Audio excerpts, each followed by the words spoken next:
Timeless Assassin by Raj_Shah_7152. Chapter 781-800. Chapter 781 Valuable Knowledge. Vare waited patiently for Raymond to explain the three governing laws of the universe, his posture straight and his gaze steady, though his mind quietly stirred with anticipation beneath that composed exterior. Raymond, however, took his time. He remained silent for a long moment, his eyes drifting toward the distant horizon of the eternal garden, where the crystalline branches met the endless light above. It was as though he were searching for the right words to capture something too vast to be confined by speech. Until at last, he released a quiet sigh and began to speak. There are three fundamental laws that govern everything in existence, he said slowly, his tone calm yet heavy with meaning. The law of creation, the law of destruction, and the law of space and time. Every life, every world, every thought that has ever existed operates under their influence, with even gods not being exempt to its influence. He paused briefly, letting his words sink into the still air, while the faint hum of energy around them seemed to deepen, as if the very garden leaned in to listen. These laws are not forces that you can see or touch, Raymond continued. They exist in the fourth dimension, an invisible layer of reality that governs everything in the three-dimensional world we inhabit. You can think of our universe as the reflection of those higher truths, a shadow cast upon a wall by something far greater and more complex beyond our reach. Vare nodded quietly, his expression one of intrigue, as Raymond clasped his hands behind his back and began to pace slowly across the clearing. Billions of years ago, when the universe was still in its infancy, these three laws were not separate, Raymond explained, his voice smooth and deliberate. They were bound together in a single, perfect equilibrium. Creation fed destruction, destruction gave birth to time, and time, in turn, sustained creation. There was no division, no contradiction, only an eternal loop, a balance so flawless that nothing within it could ever change. He stopped walking, his gaze distant now, his tone growing quieter. But then, somehow, and we don't know how, that equilibrium began to shatter. The three laws began to pull away from one another, their unity unraveling into discord. Creation sought to expand endlessly, while destruction demanded to consume all, and time tried desperately to measure their divergence, to keep order amidst chaos. He raised his hand slightly, tracing three glowing lines of mana in the air that interwove and pulsed with faint light. And from that tension, came the first explosion. The birth of the universe. The three lines twisted violently and burst outward, scattering into thousands of fragments that faded into the air. The separation of the laws caused a rupture unlike anything since, Raymond continued, lowering his hand. Creation surged outward in an endless wave, giving birth to matter, energy, and light. Destruction followed immediately behind, carving limits and boundaries into that which was made, ensuring that nothing could exist forever. And from the endless struggle between the two, between expansion and consumption, time was born, as the silent observer, the measure, the rhythm that allowed both to exist without consuming each other completely. He turned slightly, his eyes catching the light as he spoke. That was the first heartbeat of existence, the rhythm upon which all things move. From the smallest atom to the greatest star, from the birth of galaxies to the death of gods, everything dances to that same pulse. Creation, destruction, and time, endless, intertwined, inseparable. Vare listened in silence, his gaze thoughtful, as the faint wind stirred the grass around him. Raymond smiled faintly, though there was no warmth in it. Mortals live within the reflection of these laws, never perceiving them directly.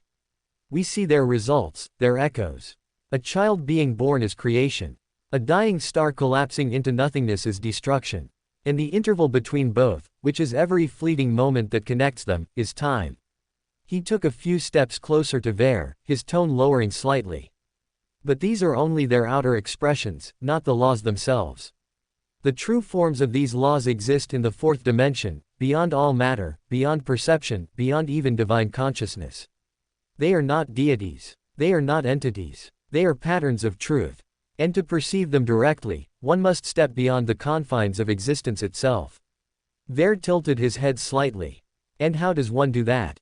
He asked, quietly. Raymond's lips curved faintly, though his eyes remained unreadable. By ascending. By reaching the demigod tier, you earn the right to observe them, not to control them, not to wield them, but to glimpse them, as if looking through a keyhole into the foundation of the cosmos. while it is only when you become a god that you may touch them. And even then, you cannot master all three. He looked upward, his gaze distant again. No being has ever done so. Not in any recorded history. The most powerful of gods managed to align themselves with one of the three laws, while it was rumored that the timeless assassin managed to master two. But even that alignment came at a price, an unending pull toward instability. So to control all three would be to contain the original explosion itself, the first spark that birthed existence. It would mean becoming the universe. But that kind of perfection cannot exist twice. Raymond said as for a while, neither of them spoke. The silence that followed was not empty, it was thick, charged, as if the air itself pondered what had been said. Ver's fingers tightened slightly, his mind racing to process the enormity of the idea. If these laws exist beyond our reach, then even gods are bound by something greater than themselves, he thought, his chest tightening faintly. Then does it mean destiny and free will are nothing but an illusion? What even is the point of a prophecy, when we are in a world where no truth is absolute? He wondered, as Raymond, sensing his discomfort, gave him a soft, knowing smile. I know what you're thinking, young dragon, but what you're thinking is wrong. When I first heard this from my father, I too wondered as to what was the point of life. But that's the beauty of it. For while the laws govern all existence, they do not dictate awareness. Awareness is the only thing that resists them. The ability to question, to doubt, to disobey, that is the gift of being alive. And we believe it's linked with our soul. He looked down at Ver, his tone almost gentle now. To understand the laws is not to become a slave to them. It is to see the threads that bind the universe, and still choose how you move within them. That is what separates gods from beasts. The ability to pursue knowledge without surrender. The faint light from the crystal branches shimmered softly against his face as he turned away. These are not lessons most should know, Raymond said quietly. But you've earned the right to hear them. Remember what I told you today, and you'll begin to understand why even the gods fear the truth they serve. Ver nodded silently, his eyes reflecting the golden glow of the eternal garden, his thoughts lost in the boundless labyrinth of what he had just heard. For the first time since his imprisonment, he did not think about escape, or survival, or even vengeance. His mind wandered instead to the fabric of reality itself, to the invisible pulse that bound all things together, which was the creation that gave, the destruction that took, and the time that measured both. Chapter 782 Progress. For a good few minutes after Raymond shared with him the secrets about the laws governing the universe, Ver just stood there stunned by the knowledge, his mind still struggling to process the sheer depth of what he had just heard. The ideas circled in his thoughts like ripples on still water, each one unfolding into something larger, stranger, and more incomprehensible the longer he pondered them. It was as though the world itself had grown wider around him, the walls of his understanding pushed back by the immensity of what Raymond had revealed.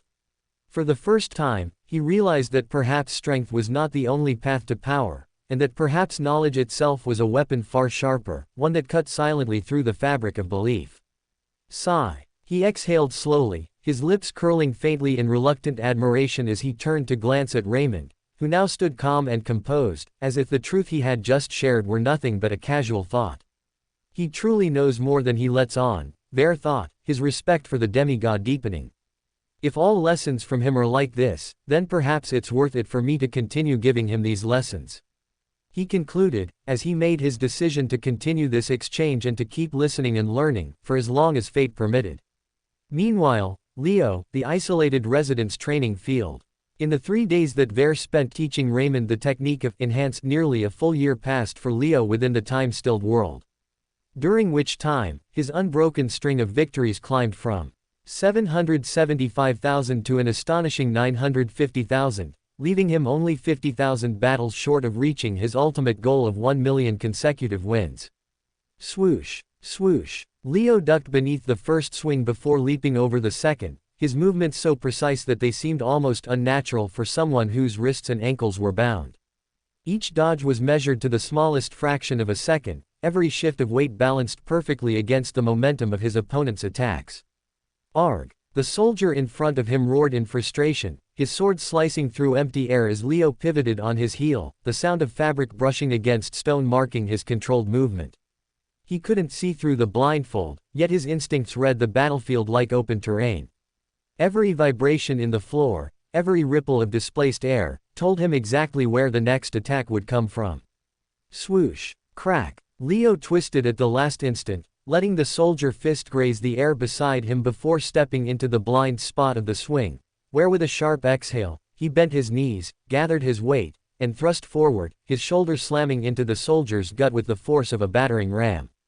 Thud. The impact sent the opponent sprawling backward, his breath knocked out as he crashed into the ground, the tiles beneath him fracturing under the shock. Crack. Time to finish this, Leo muttered as he no longer hesitated and used the rebound of his restricted legs to propel himself forward again, twisting his body midair before landing hard on the opponent's chest, as he pinned him down with nothing but momentum and weight. Plop. The opponent coughed, before falling silent, as he was knocked unconscious. Winner, Lord Shadow Dragon. Win number 950,004. The referee declared, as the light above the training field dimmed slightly and the safety barrier field disengaged. Shift. Leo moved to the side with a quiet grunt, rolling his shoulders and exhaling through his nose. Sweat dripped down the edge of his jaw, disappearing into the collar of his dark training robes. He tilted his head toward the referee's booth, signaling with a short nod. "I'm done for the day," he said, his voice low but firm, as the referee acknowledged the signal, marking the end of the session. Leo stood there for a moment longer, feeling the steady pulse of his heart slow as silence reclaimed the chamber. 50,000 left, he thought, tightening his jaw. Just 50,000 more, and then I'll finally reach it, he resolved, before turning and walking toward the exit, his bound steps quiet and deliberate, as the light around him slowly dimmed, leaving behind only the body of his fallen opponent. "My lord, your wife is here to see you," an attendant informed him as soon as he exited the training arena, as he immediately rescinded his aura as best as possible and walked into his bedroom with his best smiling face put on. Creak. The heavy door slid open with a soft creak, revealing the familiar dark blue interior of his private quarters, and for a moment, Leo's steps slowed. There she was, Amanda, sitting casually upon his throne seat, her legs crossed in a wide, teasing smile playing across her lips.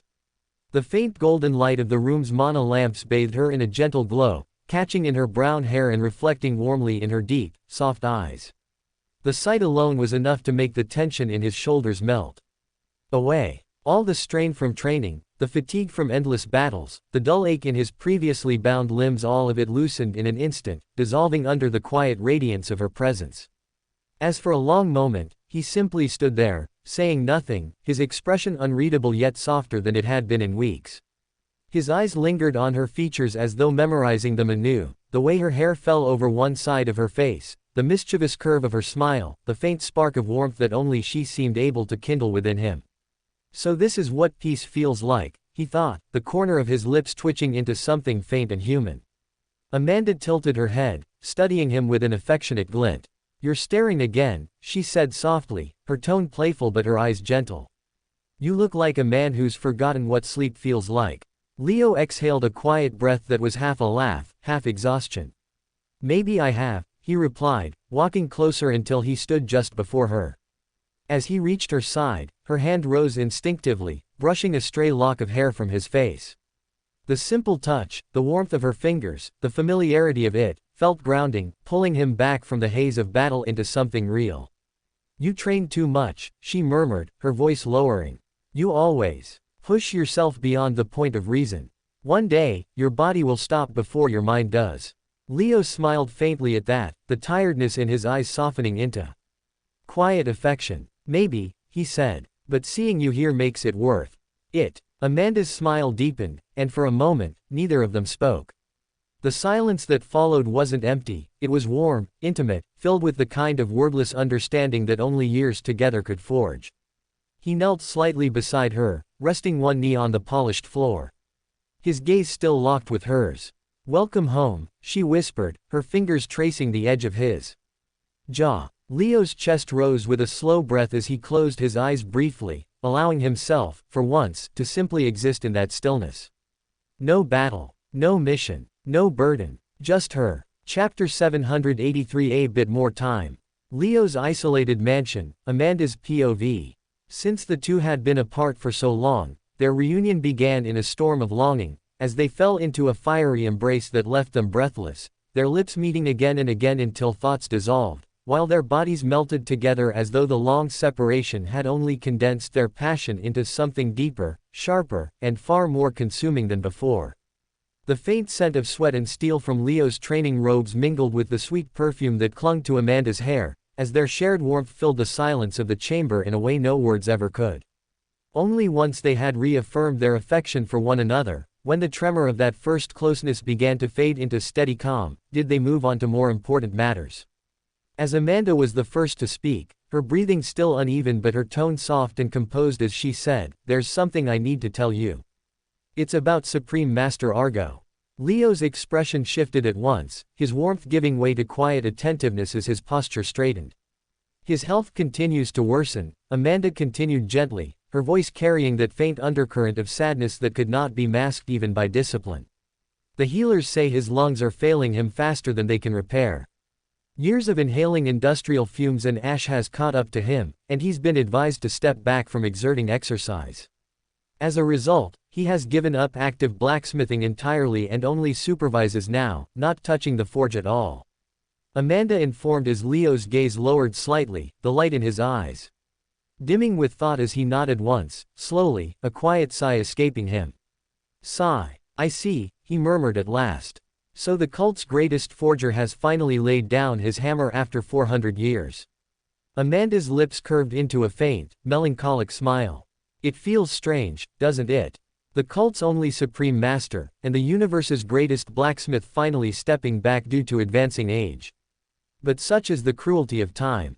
First we lost Elena and Jacob, and now we are seeing another legend in decline," she said as her voice choked up, her eyes tearing slightly. "Well, I think retirement suits him well. No one gave as much to the cult as he did. So if in his advancing age he gets some rest, I think it's for the best.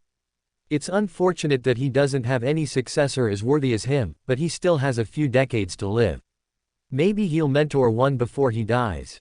Leo hoped, as Amanda nodded quietly in agreement, her fingers tracing idle patterns against the armrest of the throne as she allowed the conversation to drift away from sorrow. "I'm sorry to bring up something so gloomy when I come to meet you once a month. But enough of that," she said, as her tone lightened, the faint gleam of warmth returning to her eyes. "Let's talk about something happier. The boys have been growing so quickly you wouldn't believe it. Caleb has started studying the history of the cult at the academy, and his teacher says he's already ahead of his class." Leo looked up, an amused spark crossing his face. "That doesn't surprise me," he said with quiet pride. Amanda chuckled, leaning forward as her eyes softened. He corrected his instructor last week during a lecture.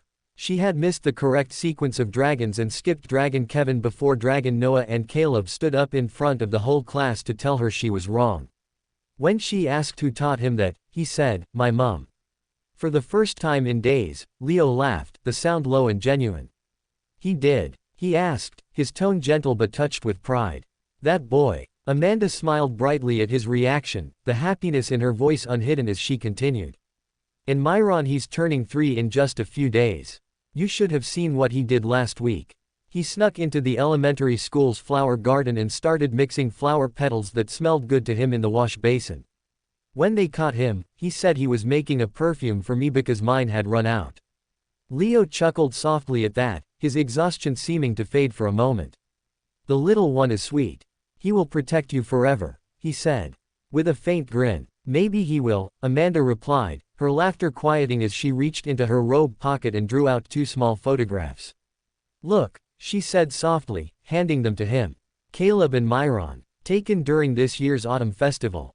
Leo accepted them carefully, his thumb brushing against the glossy surface as he stared at the 2 little faces frozen mid-laughter, their innocent grins so alive it almost hurt to look at them. Amanda watched him closely, the quiet tenderness in her gaze speaking volumes as she asked, "When will you come to see them, Leo? They miss you terribly. Caleb still asks about you every night before bed." Leo's smile faded slowly, his gaze still fixed on the photographs as the silence grew long between them. When he finally spoke, his tone was low, tinged with the weariness that came from battles not fought with blades but within one's own heart. "It's not that I don't want to see them, Amanda," he said. But right now, I can't lose focus. I've found the reason behind my emotional instability, and I know now that the same anger that drives me forward is the one that makes my aura unstable. I can't separate the two yet. If I lose my anger, I lose my edge. If I lose my edge, I lose my focus. And if I lose my focus, I lose my will to keep training like this when there are easier, happier things waiting for me outside these walls. Amanda's expression softened, her hand tightening faintly on her lap. He sighed, lowering his head slightly. If I let myself rest even once, I'll start to enjoy it. And once I start enjoying it, I'll never be able to push this hard again. I'll start questioning everything. I'll start dreading the pain that I've made peace with. His words hung heavy in the air, filled with quiet conviction yet shadowed by helplessness. Then, in a gentler voice, he added, "Trust me, love, once I save there, I'll slow down. I'll put the daggers away and become a tutor to Caleb and Myron. Be there for their formative years and shape their foundation as warriors. But until then, I need this. I need this imbalance. Because although imperfect, it's the only thing keeping me steady." Amanda looked down, her lashes trembling faintly as she nodded in understanding, the glimmer of tears in her eyes softening rather than breaking her composure. "It's okay, I understand," she whispered, her voice quiet but unwavering. And for a moment, silence returned once more to the room, not heavy or hollow, but full of something deeper, as two hearts that knew one another too well, shared the same ache beneath the glow of the dim ceiling lights. Chapter 784 Ixtal's Only Master. Planet Ixtal, Common Soldier's POV. The wind that moved across the scorched plains of Ixtal carried the stench of old blood and burnt metal, mingling with the acrid smoke that still rose from the ruins of what had once been the heart of the once thriving cult civilization. The soil beneath the soldiers' boots was a dark, cracked gray, one that refused to heal even after months of purification rites and mana cleansing. "Disgusting place," one of the soldiers muttered, kicking at the dirt as if it personally offended him. "No matter how much holy water we dump here, it still reeks of corruption. Even the air feels wrong, like it's soaked in blasphemy." A chorus of low agreement followed, their voices tired yet scornful. "Filthy bastards," another spat, his armor glinting faintly beneath the pale light. "I swear, evil's in their blood.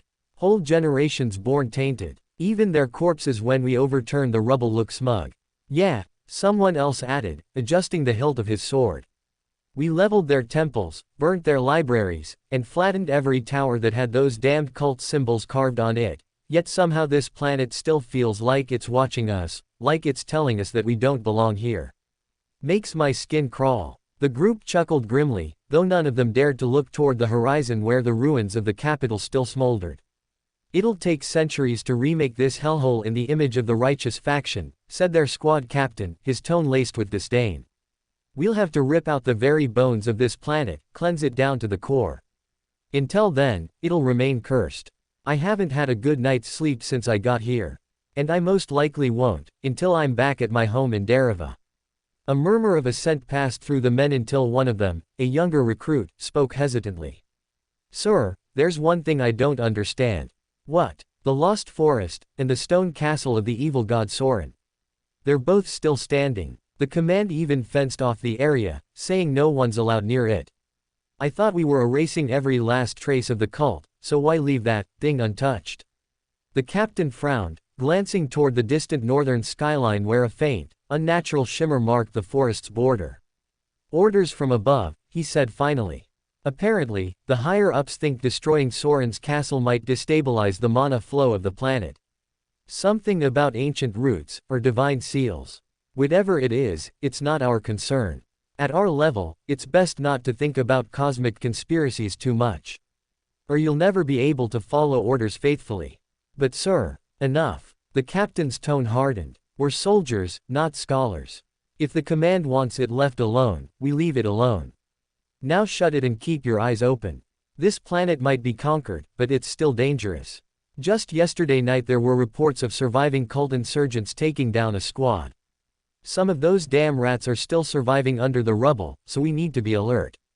He admonished. As the conversation died quickly after that, the men returning to their patrol route, their boots crunching over the brittle soil. Crunch, crunch. For a while things returned to normal, the sky above Ixtal its usual blue, until suddenly, the sound began. Whom. A single, deep vibration rolled across the plains, followed by the sharp wail of alarms echoing through every outpost. What the? The soldiers froze as the sky above them flickered, its light blue color darkening in real time as it was mixed with an unnatural red. Air raid. Someone shouted, their voice drowned by the sudden roar of engines as righteous jets scrambled from the nearby hangars, streaking across the clouds in tight formation. The squad looked up, shielding their eyes against the glare, as dozens of Monarch tier commanders burst into the sky like streaks of light, their mana trails slicing through the atmosphere as they rose to meet whatever was coming. Then, for a single heartbeat, everything went quiet. The air thickened, the clouds convulsed, and light pure and crimson split the heavens apart. Crack. Boom. The pressure hit like a tidal wave, flattening the grass and forcing the soldiers to their knees, as their ears rang and their hearts trembled. What is this insane pressure? What was that attack? They asked one another, barely lifting their heads, as the scene that unfolded before them froze their blood cold. The sky above was filled with falling bodies. 12 monarchs, their auras burning out mid-air, their decapitated heads spiraling downward in crimson arcs as their headless corpses followed, vanishing into ash before they even struck the ground. Blood rained in streaks of glowing red, dissolving before it could touch the soil. The fuck? What the fuck just happened? A soldier screamed, his voice trembling. Then, through the clouds, a shape began to descend, an ethereal figure cloaked in red, white, and gold, his presence radiating both divinity and terror. Each step he took toward the ground left ripples in the air, bending the light around him. The mere sight of him silenced the entire battlefield, as even the alarms seemed to fade beneath his suffocating pressure. His eyes, cold and ancient, swept over the land that once belonged to him, his expression clearly displeased as he surveyed the destruction wrought on Ixtal with gritted teeth. That's SS Soren, one of the soldiers stammered, his voice cracking as he stumbled backward, his legs giving way beneath him. Evil God Soren, another repeated, almost breathless, as the realization struck like a hammer. The cult's god had returned. And as his shadow fell across the plains of Ixtal once more, the common soldiers felt something primal awaken within them, an emotion long buried beneath pride and faith.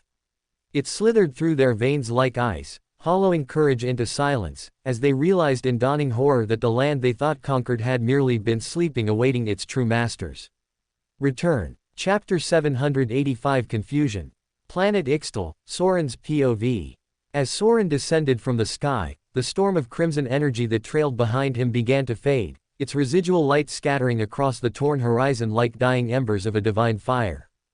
Ixtal sprawled beneath him in ruin, its once vibrant society now reduced to a shattered landscape of blackened stone and foreign banners, which fluttered at places where cult flags once stood proud. The sight made his chest tighten, an emotion too complex for simple rage to express. What is this? He wondered, his gaze sweeping across the plains, as every inch of ground screamed desecration. The banners of the righteous faction, woven in their imperialistic colors, stood impaled into Ixtal's holy soil like spears mocking the dead. Their soldiers, ants in comparison to his towering presence, scrambled in panic, shouting orders, rallying defenses, their voices faint and insignificant beneath the slow hum of the wind. How dare these scum infest my land, he thought, his jaw clenching as his divine aura pulsed, cracking the air around him. How dare they set foot on something that was never theirs? He cursed, however, beneath that anger also stirred some confusion. He could still feel them. The faint, lingering pulses of the cult elders' souls. They were still alive somewhere in the universe. But not on Ixtal. Impossible, he thought, as he narrowed his eyes, his divine sense enveloping the whole planet. How could the elders still be alive if the righteous banners fly here? He whispered aloud, his voice low but resonant enough to ripple through the sky. If they still breathe, then this world should still be ours. He concluded, yet the fact remained that it wasn't. All around him, he saw the enemy's architecture rising from the ashes. Metal outposts, temporary barracks, artificial conduits channeling mana into containment arrays. The righteous had been here for months, maybe years. They had conquered, rebuilt, desecrated, and somehow, his people still survived beneath it all. That contradiction tore through him worse than anger ever could. The sky above still burned from his arrival. Dozens of righteous ships lay crippled in the clouds, their hulls torn open by the aftershock of his descent, while their monarch-tier commanders were reduced to ash before they even comprehended who they were facing. Yet somehow, all those deaths could not reverse the damage done to Ixtal. For even though he had killed the enemy leadership controlling the planet without lifting a single finger, he could still not undo what was already done. Was my absence truly worth it? He wondered, as every enemy soldier around him knelt in surrender, their spirits crushed by his existence alone. He could end them all in a single flick of his finger. Just one small gesture and he could wipe the entire surface of Ixtal clean. However, not everyone here seemed to be an enemy. Should I do it? Should I end them all? He wondered, as the thought of letting his aura cover Ixtal once and end all life present here felt tempting. However, despite his desire, he hesitated, his hand tightening, before slowly falling back to his side. No, not yet, he thought, as he could still sense the living, and not all of them were enemies. The aura of the cult's citizens, faint but distinct, flickered like buried stars beneath the planet's crust. Unlike the righteous faction soldiers that cowered and were devastated by his arrival, the cult citizens were joyous, their auras enveloped in a bright blue, versus the dark maroon of the opponents. And although there were less than a couple thousand present on the planet, Soren could not bring himself to kill them alongside the enemies. Sigh. He exhaled slowly, his anger simmering beneath the surface like molten metal caged within stone. Ixtal, he muttered, his tone low, reverent, and furious all at once. What have they done to you?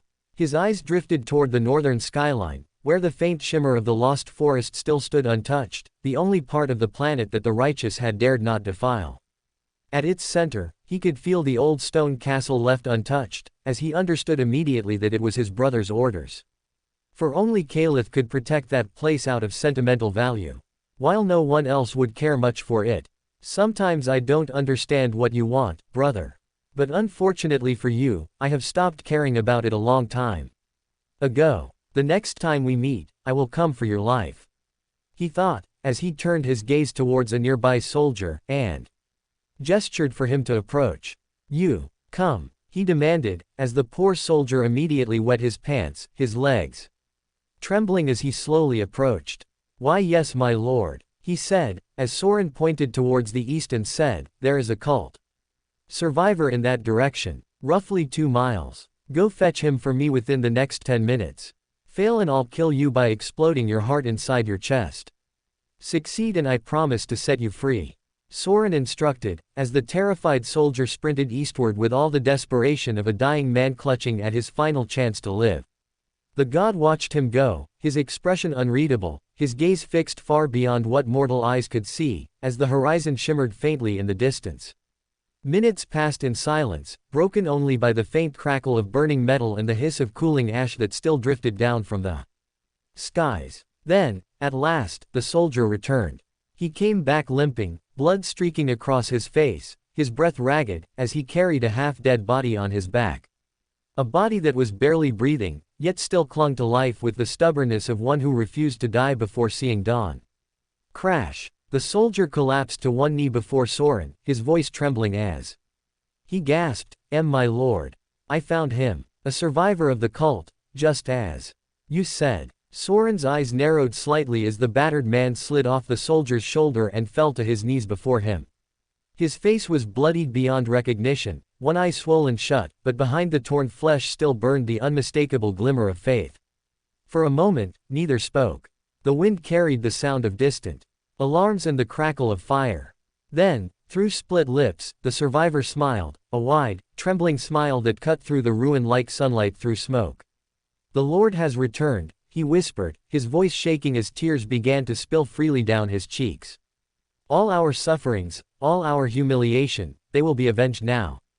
He said as he tried to bow, but unfortunately, his strength failed halfway, as he simply crumpled forward, his forehead pressing into the ash-stained earth at Soren's feet.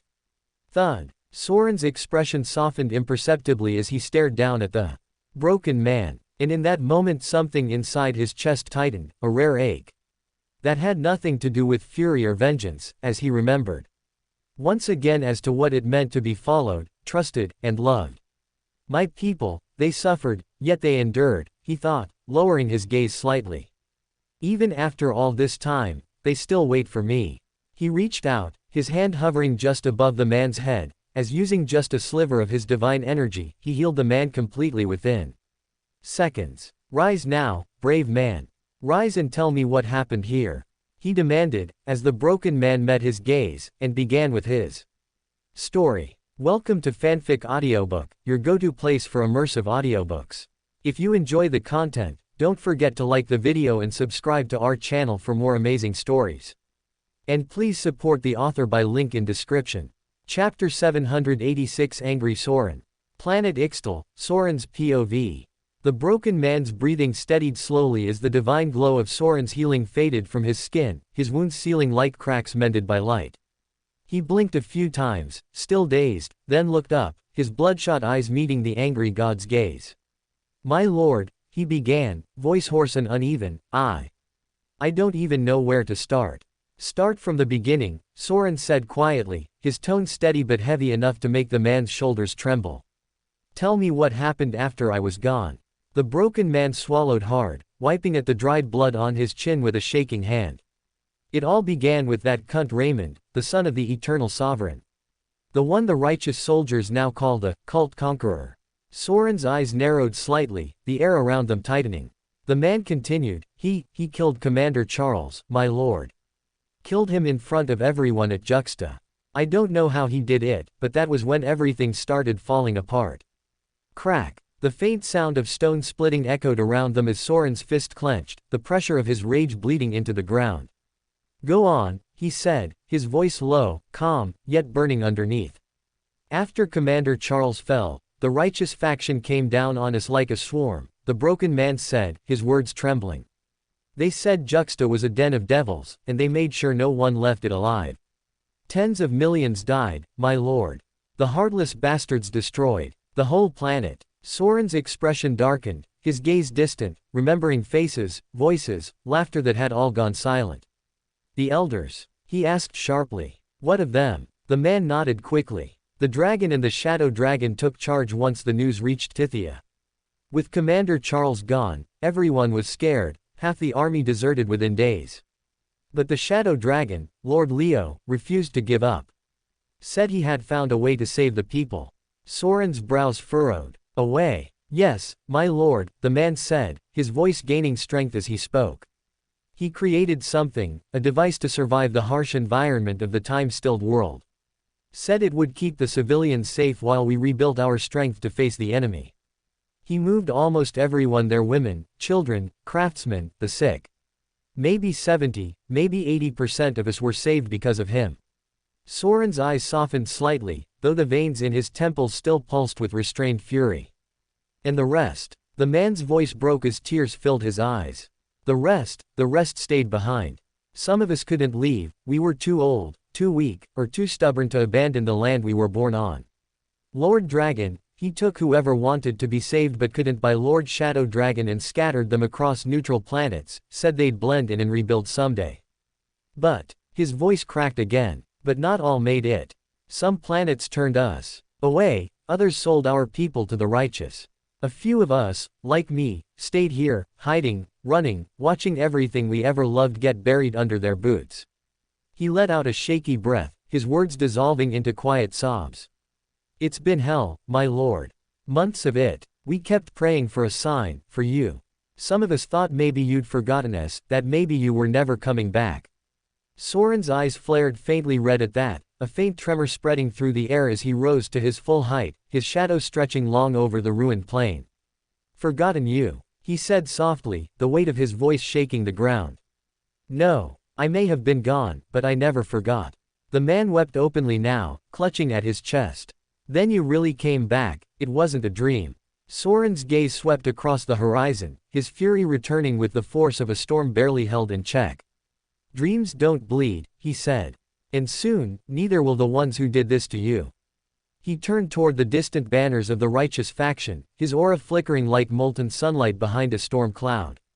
Go on, he said again, quieter this time. Tell me everything. I want to know every sin they committed against my people. Spare no detail, for I'm about to return it tenfold. Meanwhile Morris, The news of Soren's return traveled fast, and soon reached Morris on planet Granada, who received it like a benediction wrapped in madness, his laughter spilling out before reason could catch up to it. "You're back. You're finally back. Ha ha ha ha," he crooned, the sound breaking into a choking fit as he doubled over, clutching his stomach and keeling forward in a spectacle of glee that looked almost pained. He wiped a trembling hand across his mouth and sat back, eyes bright with something like hunger as he folded his fingers together and spoke as if savoring each syllable. "I wish I could see your face right now. How does it feel to return to the ruin of your sacred haven? Does it burn you from the inside? Do you ache for blood and for the sound of righteous bones breaking beneath your feet?" His voice dropped to a slow, dangerous tempo, each question delivered as if it were a knife turned gently in an old wound. "Does it enrage you? Do you want revenge? Ha ha ha ha, I bet you do." Morris let the echo of his own laughter hang in the air, as raindrops slid off his bare chest. "Burn," he whispered, relishing the emotion behind the word, "burn bright in the anger you feel now, for very soon you will burn out." He allowed the threat to sit there like a smoldering ember, not quite extinguished, as he imagined the unfolding carnage with the slow, methodical pleasure of a man who had tasted chaos and found it sweeter when wrapped in ruin. "Give them hell, Soren, remind the universe as to how great of a villain you truly are, for your fall will only mean great lengths, if your terror was legendary." Chapter 787 Word spreads. The next day, the Galaxy Net. Morris was not the only one who received the news about Soren's return, as the commoners of the universe got the feed too, and fast at that. His clip slaughtering 12 monarchs on Ixtal went viral on the Galaxy Net, igniting every forum, newsfeed, and message board like a wildfire fueled by panic and disbelief. Within hours, #CultGodReturns was the most trending tag across all major galaxies, with more than 300 billion active threads inside 2 hours. Comment chains overflowed, some written in trembling anxiety, others in bold defiance, each word pulsing with the collective nervousness of a civilization that had long believed its greatest nightmare was gone for good. People argued. People screamed. Some laughed like it was a bad joke. Others prayed as if their souls might already be on the line. "Bullshit," one voice snapped on a live stream that already had 10 million viewers. "There's no way that old monster's back. The man was rumored dead. Was supposed to be gone. What's next? The return of the fucking cult commander Charles. Gone." Another shouted over him, breathless. "You call that gone? He killed 12 monarch commanders in a single second. 12. You think that's a rumor? We've got video. Ships falling like flies. Go watch the feeds from Ixtal before the censors wipe him." The host tried to calm them, but it was too late. The panic was spreading faster than the moderators could delete it. Across the feeds, new clips appeared, grainy footage of the sky tearing open over Ixtal, of red light swallowing ships whole, of a colossal shadow descending through clouds like divine judgment itself. "He's back," someone whispered in a shaky stream, the camera trembling as they replayed the footage. "Righteous gods help us all, he's really back." But not everyone was afraid. Some clung to arrogance the way drowning men cling to driftwood. "So what if he's back?" A soldier barked into a military newsfeed, his face flushed with bravado. "He's one washed-up god. Just one. While the righteous faction has 8 supreme gods protecting us. We wiped their cult off the map once and we'll do it again. I say, let the bastard come if he dares," he claimed as the comment section beneath him exploded. "You're a fucking idiot," one viewer wrote. "He's not some rebel general, he's a walking apocalypse. You saw what he did to our monarchs, didn't you? That should be before he saw his capital desecrated. That should be before he became angry. But if logic prevails, he should be much more angry now. And who knows what he can do in that anger? Who knows how many planets he will destroy before his rage is satiated?" The user said, as many tried to gaslight him into believing that the universe was still under righteous control, and that everything was going to be alright. The universal government already has a containment plan. Maybe the righteous gods let him come back, to draw out the rest of the cult. Maybe this is our way to end the cult completely for good. Relax, Soren won't risk war. The moment he steps off Ixtal, he's dead. They reassured, however, their words sounded weaker with every replay, every re-upload of righteous ships burning in the sky. As one particular doomsday threat gained traction, its tone bitter and half hysterical. "I told you bastards this would happen. You can't just erase a god's home and expect peace. You burned their cities, their children, their houses, and now he's coming for all of us. You thought conquering Ixtal made you a hero. No, it just made you the next target. The post was flagged 1,000 times, then deleted. But by then, it had already spread. Screenshots flooded every corner of the net, the words shared, dissected, turned into memes, warnings, prayers. And then came the daily reminder. Calendar event, the cult dragon's public execution. Countdown to kill, 56 days. As the posts that followed this daily reminder came in a flood. They're baiting him. This is a setup. Good. Let him take the bait. I want to see the cult god choke on his own rage. You think he'll sit quiet while they execute the cult's dragon? If he's smart, he will. If he's stupid, we'll see him die a dog's death. He won't come. He fucking will. Every word carried more weight than the one before it, each sentence soaked in that uneasy blend of denial and dread. As by the time the feeds went dark and the broadcasts began looping their empty promises of stability and divine order, a single truth had already settled deep into the hearts of every citizen across the righteous worlds. Which was the fear that Soren was back, and that he could be coming for all of them. Meanwhile, the Eternal Garden, Calith's POV. Calith sat in silence within the Eternal Garden, a letter resting loosely between his fingers as his eyes moved across the page slowly, line by line, as the faint flicker of his pupils became the only sign that he was reading at all. The report was brief and concise, as it spoke of crimson skies, fallen monarchs, and a single name that weighed heavier than any army. Soren. His gaze lingered on the word for a long moment before his fingers tightened ever so slightly. Crunch. The paper creased with a faint sound, the silence around him stretching thin. There was no anger in his expression, no flicker of surprise or concern. Only stillness. Then, without a word, he summoned a small flame between his fingertips, which spread across the parchment in a smooth, deliberate motion as the fire consumed each word until nothing but blackened edges remained. He did not look away. He watched the letter burn down to ash, the faint heat brushing his knuckles before the last ember died. Only then did he move, brushing the ashes from his palm with calm precision, his voice quiet and almost thoughtful as he whispered. It's about time we meet again, brother. Chapter 788 Vengeance. The next day, planet Bravaria, righteous faction territory. The planet Bravaria was a picture of peace that morning. Golden clouds drifted lazily across its clear emerald skies, the twin suns painting the cobbled streets in soft amber hues as life unfolded with the unshaken rhythm of routine. Vendors shouted prices from under floating stalls, air trams hummed overhead, and children in white tunics darted between the legs of guards, laughing as they chased each other through the open plazas. Nothing about the air hinted at what was coming. Then the sirens began to scream. Wee-oh-oh-oh-oh, asterisk wee-oh-oh-oh-oh. At first, no one moved. Heads turned upward, eyes narrowing in confusion as the alarms reverberated through the Capitol towers. A man carrying fruit stopped mid-step, clutching the basket closer to his chest. Air raids in Bravaria, he muttered. That's not possible. For an enemy fleet to reach us, they'd have to break through at least a dozen other planets. He theorized, however, the sky above told a different story. The clouds darkened without warning, twisting into violent spirals as streaks of white mana fire lanced upward from the planetary defense cannons. A fleet of righteous warships broke formation overhead, their sleek silver hulls catching flashes of red from some unseen threat above the atmosphere. The people looked on in silence at first, then the first explosion tore the sky apart. Boom! Asterisk. A blinding column of red light split the heavens, so bright it painted the city in the hue of blood.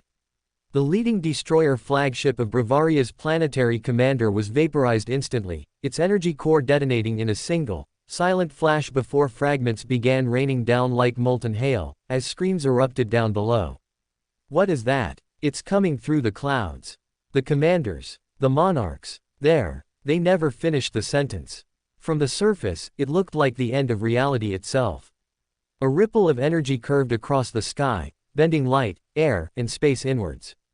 Then, with a sound that was not so much heard as felt, like bones snapping inside the soul, every monarch commander who had flown to intercept the intruder vanished in an instant. Not burned. Not disintegrated. Gone. The people stared upward in mute horror as their planet's guardians, men and women they had prayed to for safety, blinked out of existence one after another. The sky became littered with falling armor, weapons, and pieces of torn metal that disintegrated before touching the ground. A woman dropped to her knees, clutching her child. The commanders, they're dead, they're all dead. Then someone shouted, voice trembling with disbelief. Look up there. A shape was descending. It came slowly, steadily, wrapped in light so radiant it drowned out the sun. Crimson, gold, and white threads of energy coiled around it like living chains of fire, stretching across the sky as if the heavens themselves struggled to contain the being approaching.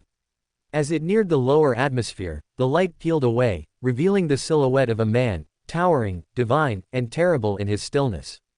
His eyes were not eyes at all, but burning coals of judgment that saw through the very marrow of existence. Someone whispered the name first. It's him. Then another added, louder. It's Soren, the evil god Soren. Panic surged through the city like a tidal wave. People ran, tripping over each other, abandoning carts and children, clawing for cover that would not save them. But Soren was already lowering his arms. The wind died. The light changed. And then came the pressure. Boom. The air itself buckled under his aura. The ground cracked open, buildings splintered, and every living thing dropped where it stood as if crushed beneath an invisible mountain. Children screamed until their throats tore. Soldiers tried to stand and failed, their armor imploding against their ribs, while the strongest of them, those blessed with an indomitable will, managed to raise their heads just long enough to look at him before their knees shattered beneath the weight. Crash! Soren hovered above them, his voice rolling across the entire planet like a storm made of wrath. You dare chain my people. The very clouds trembled, scattering like frightened birds. You dare put slave collars around their necks. The oceans boiled, their tides rising miles high before collapsing back in waves that erased coastlines. You dare force them to kneel. Every light in the city died. Every generator exploded. Every screen flickered into static as his fury drowned technology itself. The people below gasped for air, their throats tightening as if invisible hands had seized them all at once. One woman clutched her husband's arm, eyes bulging. I can't breathe. Then came the final words, spoken with divine finality. Now, pay. The pressure intensified, becoming suffocating, total. The collective sound of choking filled the air, an ocean of strangled gasps, gurgles, and dying breaths. Across the planet, billions fell. Their skin darkened from lack of oxygen, their bodies convulsing violently as they clawed at their own necks, nails tearing through flesh in blind desperation. Children collapsed beside their mothers. Priests screamed prayers that no god answered. The soldiers of Bavaria, those who had served the righteous fleets, fell in their gilded barracks with the same helplessness as beggars in the street. And through it all, Soren watched. He did not blink. He did not flinch. He simply let them die, one breath at a time, until the planet grew silent. The wind returned first, whispering across the corpses that littered every city and village, carrying with it the scent of fear and iron. The twin suns broke through the fading clouds again, lighting a world devoid of motion. Soren's eyes swept across the carnage. Let this serve as a reminder to the righteous faction that Soren still lives. That they will pay dearly for the suffering of my people. For although Bavaria is the first to fall, it won't be the last. And after tonight, not a single righteous citizen will sleep soundly. For they won't know if their planet is next on my hit list. He said as his aura began to retract, the divine glow folding back into his body like a dying storm as the silence that followed was worse than the destruction he wrought. There were no explosions, no screams, just the quiet, lifeless hum of a world purged by vengeance. Chapter 789 The Last to Know. Within the time-stilled world, Chaosbringer's paw, Skyshard City. The last to receive the news about Soren's return was Chaosbringer, who sat alone in his office that afternoon, idly sorting through the routine stack of reports arriving from the outer universe, until one particular document caught his attention, its seal marked in red and its texture slightly rougher than the rest, as though it had been sent in great haste. He reached for it almost absently at first, his mind still half elsewhere, but the moment he read the first few words, the air around him seemed to still. Urgent report. Subject: Return of Lord Soren. The title stared back at him with an authority that made his pulse quicken, as he immediately unrolled the parchment further, his breath slowing, his heartbeat growing louder with every line that followed. Respected Seventh Elder, it's with great pleasure that I inform you of Lord Soren's return and the recapture of Ixtal, as it seems like our darkest days are behind us. The righteous faction garrisoned stationed there have been completely annihilated, their commanders erased from existence within seconds. The Lord's descent was witnessed across multiple star systems, and word has already spread through the galaxy net like wildfire. Cult civilians across the neutral systems are in celebration. Many of the displaced are preparing to return to Ixtal, calling it divine providence as it seems like after so many months of despair, hope has finally returned to our people. The letter ended there, signed by one of his most trusted informants, who couldn't help but add a few joyous comments amidst the report. Chaosbringer leaned back in his chair, staring at the parchment as though unsure whether he was dreaming or not. For a few seconds, silence filled the chamber, broken only by the faint hum of the mana heart devices that purified the air around him. Then, slowly, a grin spread across his face, not of disbelief, but of joy so raw it almost felt unreal. "Old God," he whispered, his voice trembling with relief. "You actually came back." He slammed his hand against the desk, laughing quietly to himself as if unable to contain the surge of emotion within him. The tension that had lingered in his shoulders for years began to ease, replaced by something he hadn't felt in ages: hope. Jump. He rose from his seat abruptly, pacing across the room as his mind raced with possibilities. If he's back, then everything changes. If he's back, then we can finally afford to slowly come back out, he said, as he gazed outside the window where the floating spires of Skyshard City shimmered under the eternal twilight of the time-stilled world.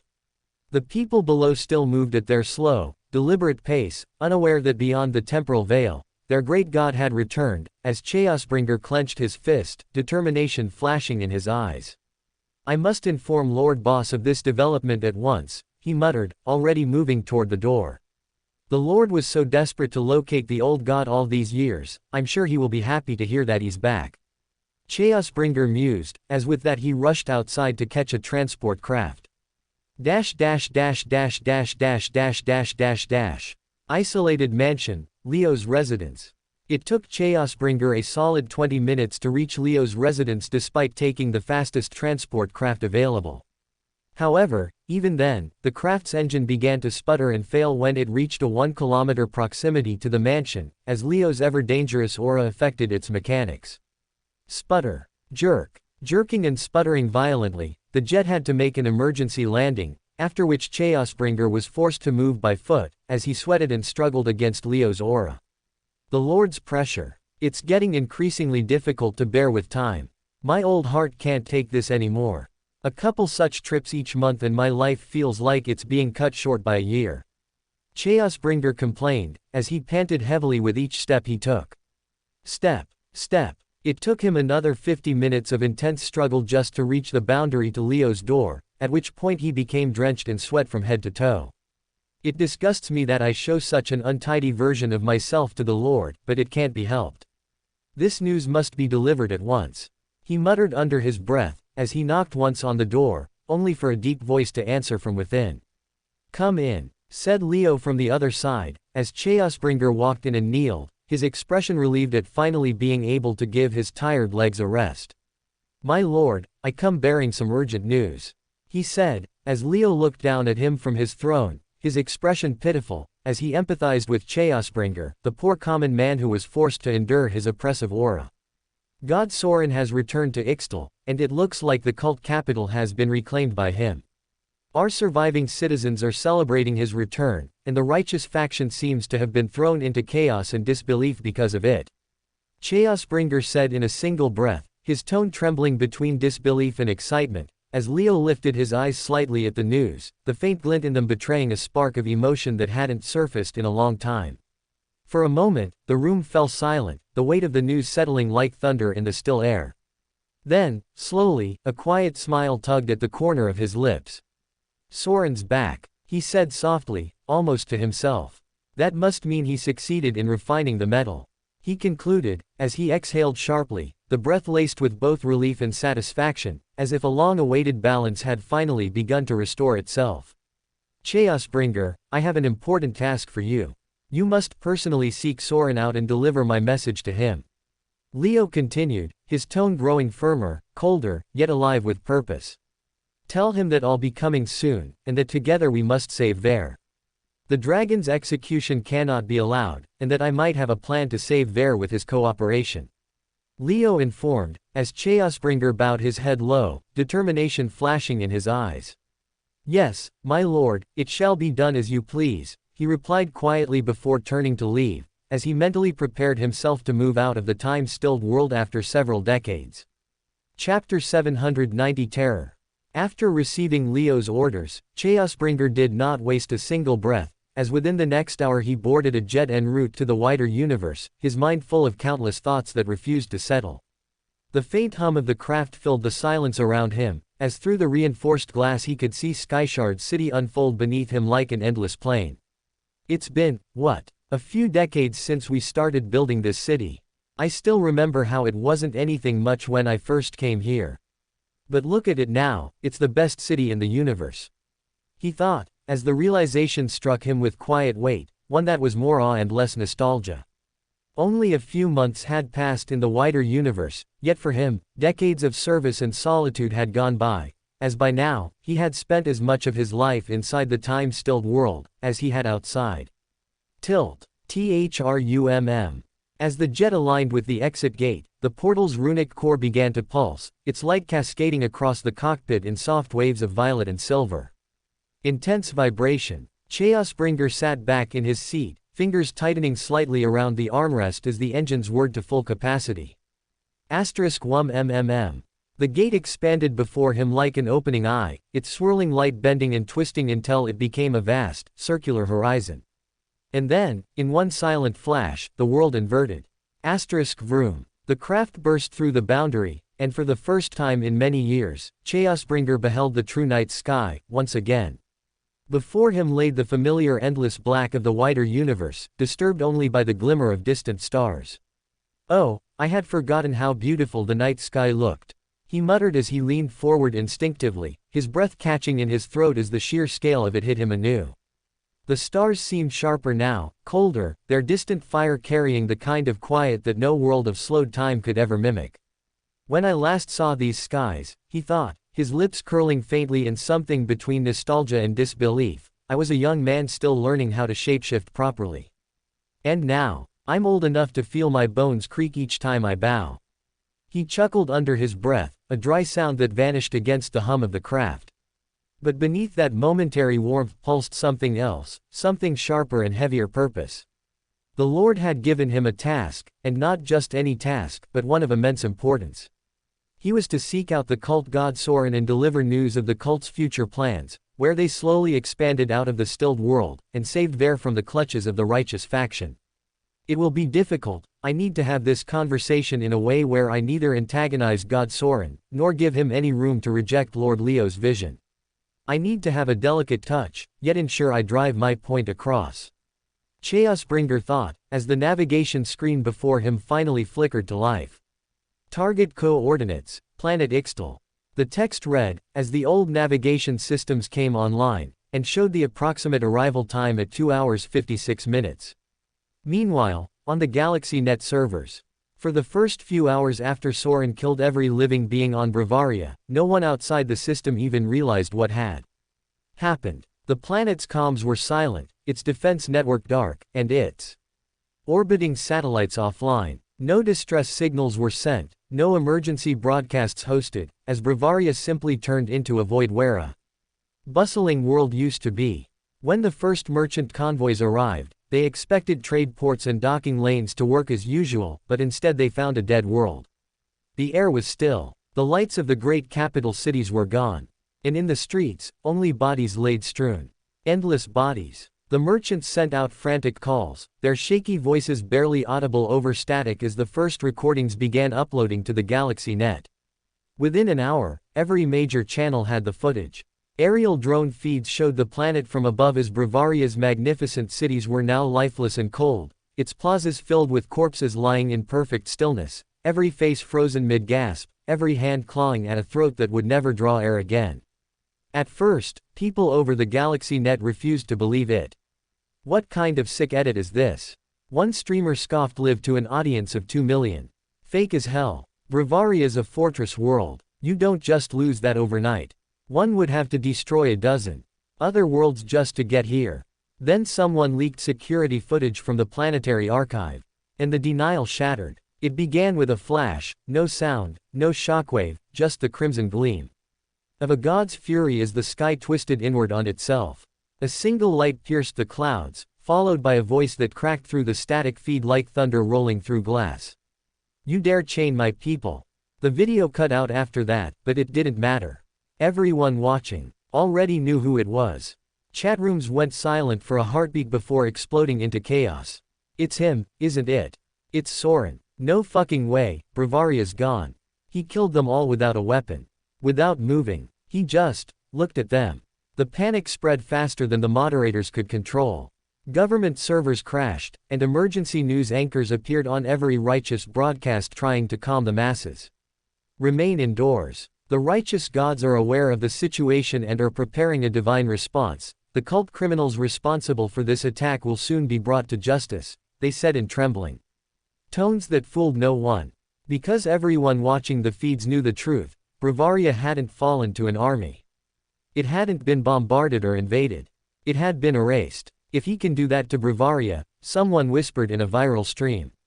Their face pale under the screen's glow, then he can do it anywhere. Any planet. Any time. He doesn't need ships. He doesn't need soldiers. He just needs to want you dead. He reasoned, as goosebumps arose all over his skin, his audience panicking alongside him. Others tried to laugh it off, clinging to bravado out of sheer terror. I say, let him come, one soldier spat on camera, his voice shaking.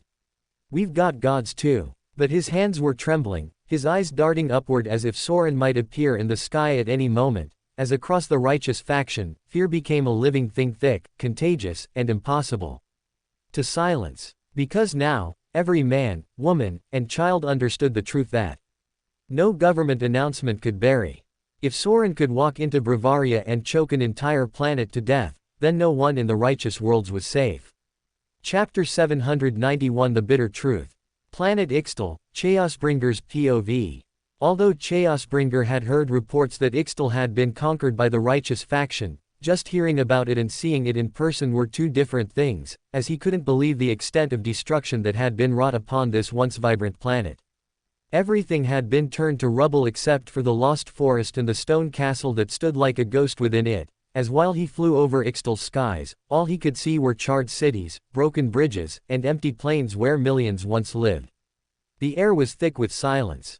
Even the wind felt heavier, as though the planet itself was still mourning. WHRRR. His jet descended slowly through the dead air, the engines straining to maintain stability as they struggled against Soren's lingering aura, which still filled Ixtal's atmosphere. On the plus side, there were no signs of any righteous faction enemies, which he assumed had been dealt with by Soren, while on the worse side, it seemed like not much else remained of Ixtal at all. Thrum. The moment his craft crossed the lost forest's boundary, the landscape changed entirely. The blackened earth gave way to vibrant green, to trees that pulsed faintly with life, their branches glowing with fruits and flowers. Soren's castle stood ahead at the center of a wide clearing, its ancient stone walls half overgrown with vines, but radiating a pressure that sent chills down his spine, while around it, at the edge of the clearing, makeshift tents and crude shelters dotted the field, showing signs of survivors. He counted maybe a few hundred tents at best, though there might be more hidden deeper. They must be the ones who didn't flee when the invasion started, he thought, his expression softening. Those who stayed and endured everything. He thought with a smile, as the jet slowed down and began descending. Whoosh! The survivors noticing the craft scrambled instantly, weapons drawn, as they stood guard against the unknown entity. Identify yourself. One of them shouted, voice cracking with both fear and defiance as Chaosbringer waited for the ramp to lower before stepping out into the humid air, the hem of his long coat brushing the dirt as his boots hit the soil. He raised a hand slowly, his tone calm and steady. Easy now. I come bearing no harm. He said, as for a moment, silence hung heavy in the air. The survivors exchanged wary looks, eyes flicking between his face and the emblem stitched onto his coat, which was the old insignia of the cult elders. Then, all at once, recognition struck. One of the younger men's eyes widened, as he lowered his weapon first, his voice trembling with sudden relief. Guys, it's the seventh elder. The elder is here. The crowd froze, then broke into scattered murmurs and gasps as the tension melted into hope. Chaosbringer exhaled quietly, a faint smile tugging at his lips as he stepped forward, feeling the familiar joy of being amidst his people. Once more. Cough. Cough. While Chaosbringer chatted with the survivors, Soren coughed violently within the stone castle, his entire body shuddering as another mouthful of thick, black blood splattered across the floor. Splat. The sound echoed through the hollow chamber, a grotesque rhythm that no god should ever make, and yet it was the only thing keeping him conscious, the sharp reminder that he was still alive, that he hadn't yet collapsed into the silence that beckoned him every passing minute. Flick. The candlelight flickered weakly across his form, revealing the full extent of his decay. His skin, once bronze and luminous, now hung loose and colorless, stretched thin over a body that looked more bone than flesh. His cheeks had sunken inward, his jawline sharp as a blade's edge, as his ribs moved visibly with every ragged breath he took. The veins beneath his skin pulsed sluggishly, carrying blood that no longer looked red, but tar-black and slow, like poison trying to crawl its way out of him. Not good. This time the coughing is taking much longer to subside than usual. He thought as he gripped the edge of the table for balance, his knuckles whitening as another wave of coughing racked through him.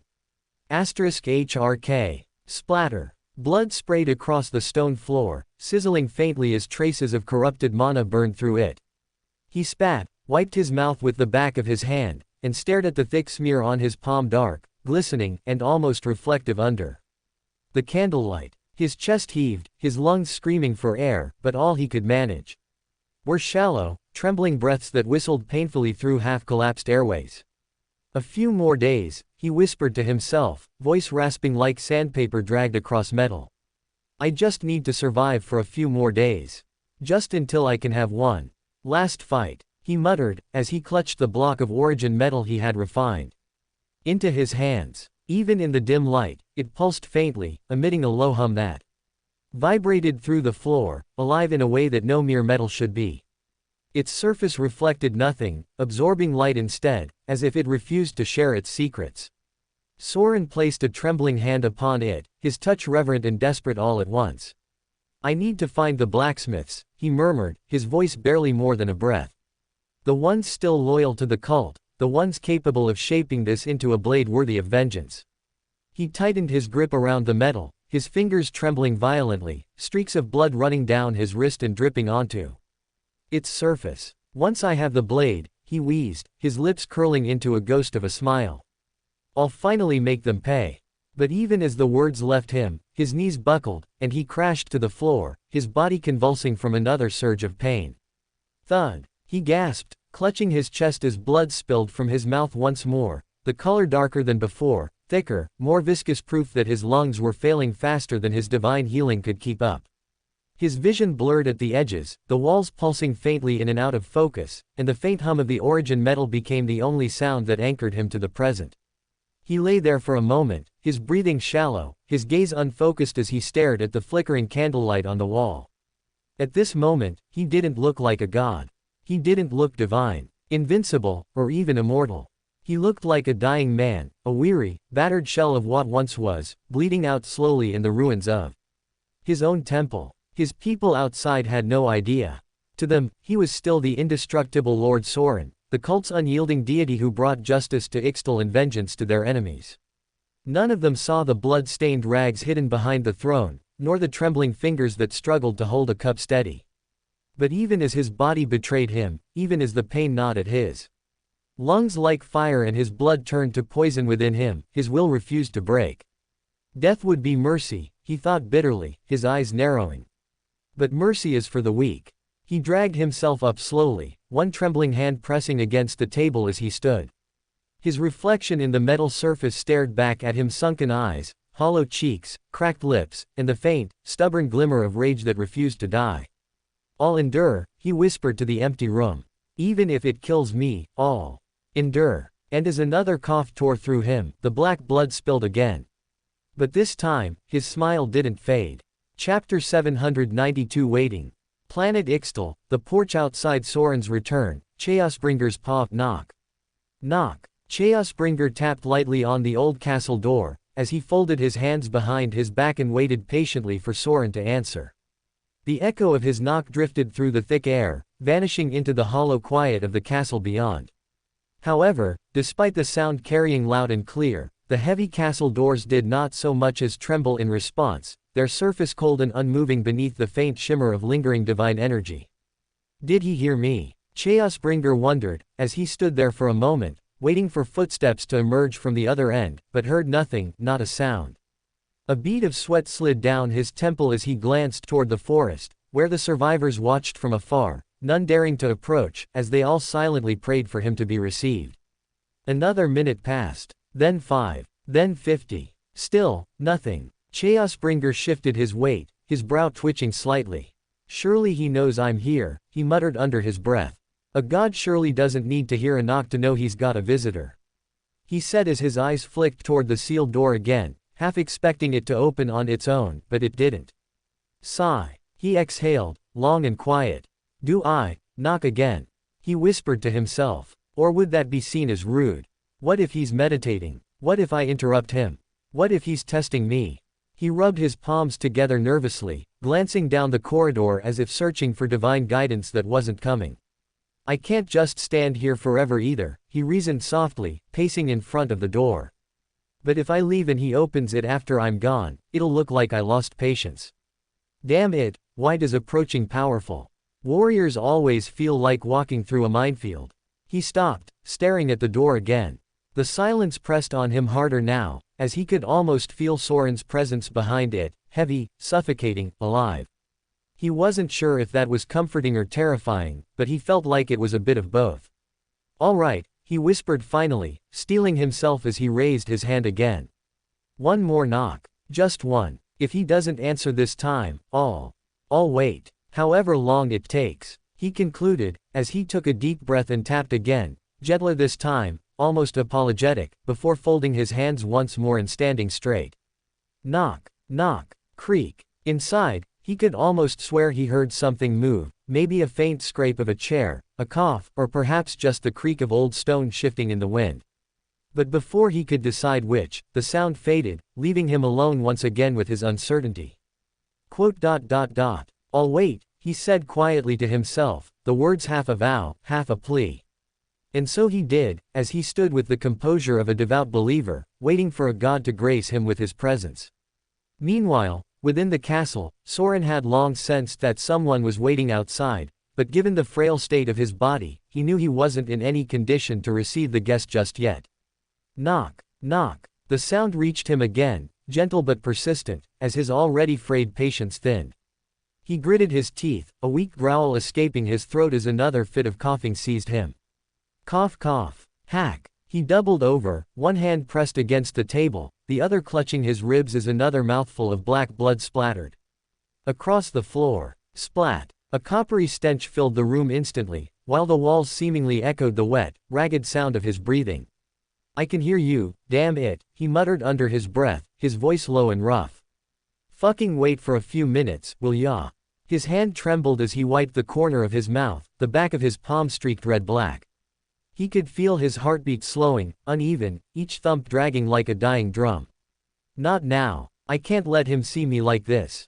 For the sake of my people I must always look strong and powerful, he thought, as he forced himself upright, ignoring the way his vision swayed, or how the edges of the room blurred for a moment before. Refocusing. Every bone in his body felt heavy, hollow, as though it might crumble under its own weight at any second. I'll go out once this subsides.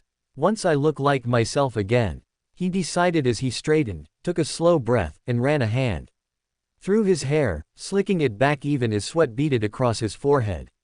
Snap. At the sound, the pool of vomited blood on the floor vanished, the stains disappearing as if they had never existed, while the scent of rot got replaced by clean air, and the flickering candlelight steadied. Another snap, and the vibrant glow returned to his skin, washing away the pale, deathly tone. The hollows beneath his eyes filled out slightly, the trembling in his fingers ceasing as divine energy coursed through him once again. By the time he'd pulled his robe straight and adjusted the clasp across his chest, he almost looked whole again, at least enough to fool anyone who didn't know better. All right, he said quietly to himself, his voice steady now, calm, almost commanding. Let's not keep the guest waiting for too long. He turned toward the door, his expression unreadable once more. Each step he took carried the same controlled authority that had once made galaxies tremble, even if behind that composure, his body screamed for rest. As he reached the threshold, he brushed his sleeve once more, hiding the faintest smear of black beneath the folds of his robe, before letting out a soft breath. Just a few minutes of strength, he told himself. That's all I need. And with that, he pushed open the ancient doors, his face calm and radiant, as though the last few minutes of agony had never happened at all. Come in, he said, his voice powerful, as he turned with the poise of an emperor, and led Chaosbringer down the hall towards the tea chamber. Chapter 793 The Sit-Down. Inside Soren's castle, Chaosbringer's POV. Chaosbringer felt extremely nervous sitting across from arguably the strongest warrior in the known universe. The air within the ancient stone chamber felt heavy, not from heat or humidity, but from the sheer density of Soren's presence, for even seated, the man exuded an authority that seemed to bend the very world around him, forcing everything to exist beneath his will. Yet despite the unease crawling under his skin, Chaosbringer maintained his composure, spine rigid, expression calm, breathing even, as he dared to meet the gaze of the god before him without flinching. Soren sat with a stillness that was both regal and unnerving, his black eyes faintly illuminated by the soft candlelight that danced across the walls. His gaze was sharp, unwavering, and almost predatory, as though each passing second of silence was enough for him to peel apart every layer of thought within Chaosbringer's mind. So, Soren began at last, his tone smooth but heavy enough to shrink the room's air. I am assuming you're the lackey the Shadow Dragon replaced the 12th Elder with, after he murdered him in cold blood. The words carried no emotion, neither approval nor disdain, only fact. Chaosbringer opened his mouth to respond, but Soren raised a single finger, silencing him instantly. You can show me your real face, he said, a faint smirk tugging at his lips. It's fine. Illusions of that level don't work on me anyway. For a brief second, Chaosbringer hesitated, his pulse spiking, before conceding to the inevitable, as he nodded and released the shapeshift spell. His form shimmered as faint waves of mana rolled across his skin, his borrowed visage melting away like watered-down glass until his true self stood revealed as a man with angular features, gray hair streaked with white, and sharp blue eyes that caught every flicker of the candlelight. His long, polished nails glimmered faintly as he lowered his hands to his lap, bowing his head once in acknowledgement. Soren leaned back slightly, observing him in silence. The god's expression didn't change, but his eyes moved slowly from head to toe, studying the man before him with mild curiosity, as if trying to reconcile what he saw with what he knew. So this is the one, Soren thought, his eyes narrowing faintly. The one Leo trusted enough to send in his name. Chaosbringer looked nothing like a soldier. There was a strange elegance to him, a deliberate, almost theatrical refinement that didn't belong in a world of war and ruin. Yet behind those eyes burned something deeper, resolve, loyalty, and the kind of patience that only those molded by hardship could possess. I'm assuming the Shadow Dragon sent you to seek me with an important message, Soren said eventually, his tone low and direct as the fingers of his right hand drummed idly against the armrest. Chaosbringer nodded. Indeed, Lord Boss is the one who instructed me to immediately seek you out, he replied, his tone measured but reverent. He was, just like the rest of us, extremely glad to hear about your return.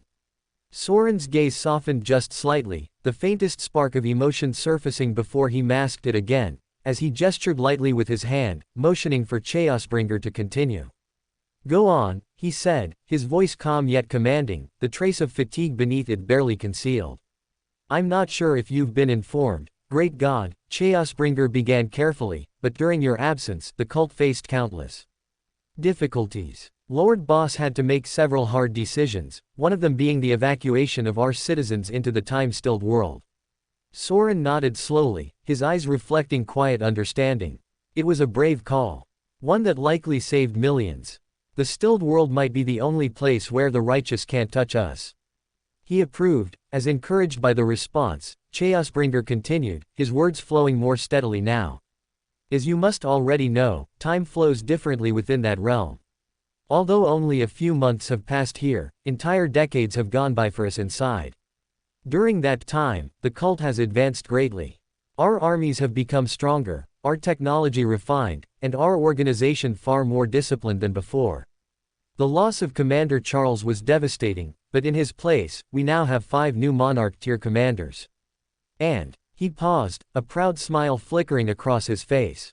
The Lord himself stands on the verge of his next breakthrough. Soren's dark eyes glimmered faintly at the mention of Leo nearing a breakthrough, the fire of curiosity reigniting for the first time in what felt like centuries, for he wondered just how far the boy had progressed with the Emperor Suppression Manual. However, before he could ask about it, Chaosbringer pressed on. After years of fighting the beasts that dwell within the stilled world, our forces have become the most disciplined in the universe. Lord Boss believes that once you're ready, the time has come to lead them back, to reclaim what's ours and make the righteous faction tremble once more. Chaosbringer proposed, as Soren nodded, the god's tone firm when he spoke again. Yes, now that I've returned, it's time we reclaim what was taken from us. And perhaps take even more. He agreed, as Chaosbringer released a breath he hadn't realized he was holding. Indeed, great God. But before we move forward, there is one more matter of utmost importance, one that Lord Boss insisted upon above all else. He continued carefully, as Soren's brows furrowed slightly. What matter? He asked, as Chaosbringer gulped a mouthful of saliva. It concerns the dragon, Aegon Ver.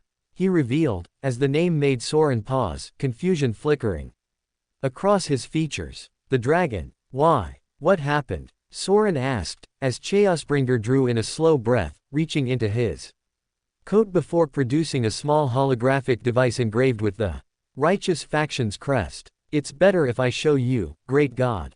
This was received from a righteous faction fleet. They dropped it inside the stilled world to make sure we'd all see it, he said, as he set the device upon the table and stepped back slightly, bowing his head as the hologram flickered to life. Please, forgive me if it angers you. But you need to see what they've done. Chapter 794, A Lesson in Respect. Inside Soren's castle, Soren's POV. Soren took the holographic device from Chaosbringer's hands. Without a word, his fingers brushing against the cold metal as a faint hum echoed from within it. The air inside the castle seemed to still, waiting for his command, as he poured a steady stream of mana into the device, which activated the recorded footage within. Brr. Flick. What unfolded next was not a message, but a spectacle, a carefully crafted act of cruelty masquerading as righteousness. The first image that appeared was of a vast city drenched in bright sunlight, its spires bearing the insignia of the righteous faction. Streets overflowed with people shouting praises and curses alike, their voices blending into a feverish roar of hatred and mockery. And at the center of it all was a colossal cage dragged through the boulevard by chains thick as a man's arm, while inside it knelt the cult's dragon, Aegon Ver, his body bloodied and stripped bare, his wrists and ankles bound by chains that glowed like molten iron against his injured skin. He looked less like a man and more like a wounded beast, his once majestic frame covered in bruises and filth, while his back was marked by whip scars that still oozed with blood beneath the light. Crack! The sound of a whip echoed from the projection, sharp and merciless, as the righteous soldiers laughed, dragging him forward while the crowd hurled rotten fruit, mud, and filth at him. The air was thick with chants, each word cutting deeper than any weapon. Behold the evil cult's messiah. The announcer's voice boomed through the streets, his tone triumphant and venomous all at once. The false messiah. The butcher of Nemo. The dog of the evil cult god. The projection shifted, showing Aegon being paraded through every district, as he was abused by the cheering masses. The camera followed him closely, capturing every detail of his degradation, every flinch, every fall, every desperate gasp as he was forced to rise again under the jeers of those who once feared him. By the time the final scene arrived, the tone of the video changed, becoming almost ceremonial. A solemn voice began to narrate over the image of Aegon chained atop a viewing stage, his body slumped forward, his eyes empty yet defiant. In 2 months' time, the voice declared, this monster shall face divine justice at the pit, before the eyes of the entire universe. Let his execution mark the end of the cult's tyranny, and the beginning of an eternal age of purity. The man said, as the video faded into silence, the projection flickering before collapsing into a faint spark of light. For a brief moment, no one spoke, as the air seemed to thicken, as if even the walls held their breath. Then came the sound of cracking metal. *CRKKK. Soren's hand tightened around the device until it gave way, the crystal shattering between his fingers as broken shards fell soundlessly to the ground. His pupils constricted, his expression still calm but his body trembling faintly, as though containing a storm that begged to be released. Rumble. The walls of the ancient castle shook violently as the pressure in the air changed. Cracks splintered across the marble floor, candles toppled, and the very air itself began to vibrate under the weight of his fury. Yet, despite the chaos, Chaosbringer felt no pain, no pressure crushing his lungs, nor any divine aura suffocating his spirit. Unlike Leo's pressure, which affected everything around him equally, Soren seemed to have mastered aura enough to direct it towards objects that deserved his hatred, and away from those that did not. How dare they? Soren muttered, his voice low, guttural and trembling with barely restrained wrath. How? He repeated as he clenched his fists tighter, black veins bulging beneath his skin as the remnants of divine energy sparked across his arms. His jaw tensed, his teeth grinding audibly as his shoulders rose and fell with each heavy breath. How dare they strip him naked, and make him walk through the streets like a petty criminal? He hissed, his tone rising. How dare they whip him in front of crowds who cheered for his suffering? How dare they reduce the cult's dragon, the symbol of our strength, to a spectacle for their amusement? His voice grew louder with every word, echoing across the castle, as his aura flared brighter with each heartbeat. He is not some beast to be humiliated. He is a warrior, a savior, a hero. To his people, and they dare treat him like a common rapist. Or a petty thief. Thud. Soren struck the table beside him, splitting it clean in half, the wood bursting into splinters as divine energy rippled outward, shaking dust loose from the ceilings. His breathing quickened, his chest heaving, eyes glinting red under the candlelight as the fury within him turned near feral. Who do they think they are? He growled, his voice breaking into something darker, heavier. Who gave them the right to touch the dragon with such disrespect?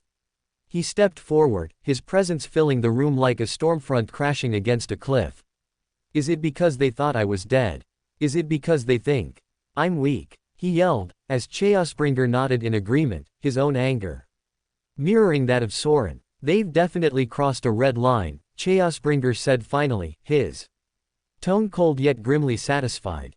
A line they should have never dared to cross. An action that must have consequences now. He said, as Soren turned toward him, the god's eyes cruel, as he clenched his jaw with an almost unrelenting rage. Then we'll remind them, he said, his voice calm now, eerily calm, like the quiet before a killing blow. We'll remind them why the cult of Ascension once ruled the universe. We have taken their abuse for too long. I have reserved my strength for too long. If they can't treat the cult's messiah with the proper respect he deserves, then I guess it's time to teach them a lesson in respect. A lesson that their next 17 generations will dare not forget, he said, as his aura simmered down into a silent, suffocating glow. Lord Boss wants to try to save the dragon. If you agree to help him, he might have a plan on how to save him from the pit. Chaosbringer suggested, as Soren nodded in understanding, his mind already made on what to do next. Good. Tell Skyshard to see me here as soon as he can. Tell him, I'm with him for whatever he needs. Tell him, it's time for payback.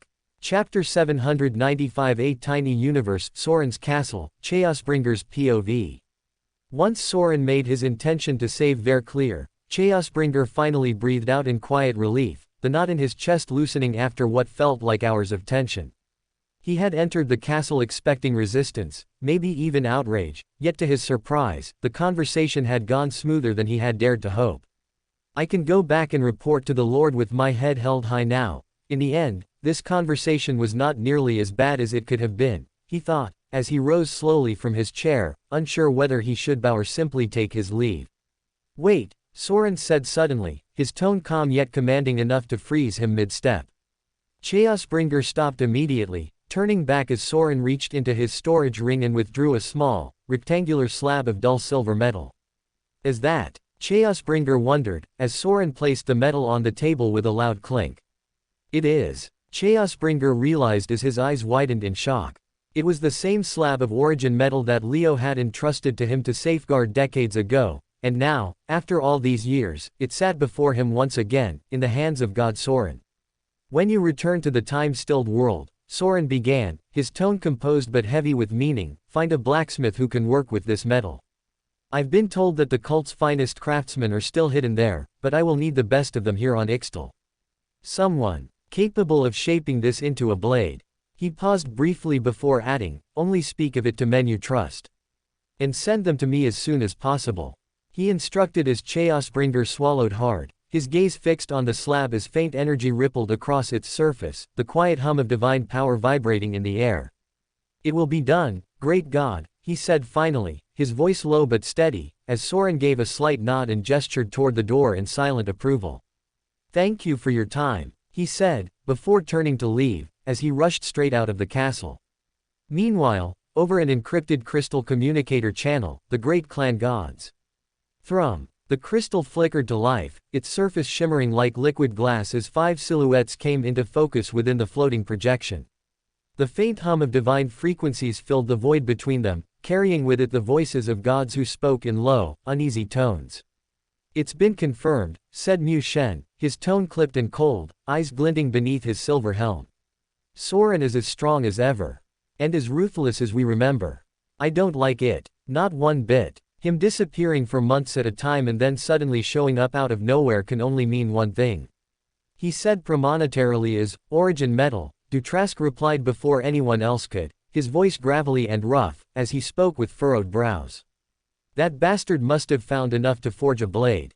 And I don't know about the rest of you, but I'm not planning to fight Soren if he's got an origin weapon in his hand.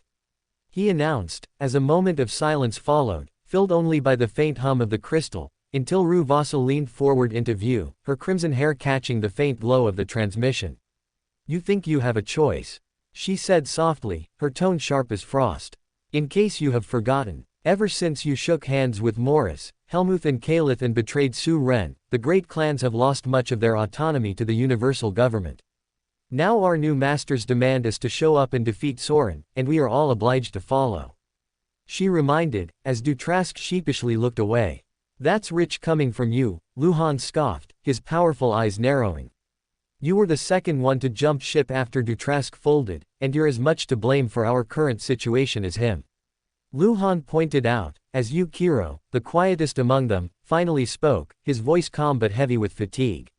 Regardless of who did what in the past, our current situation doesn't change.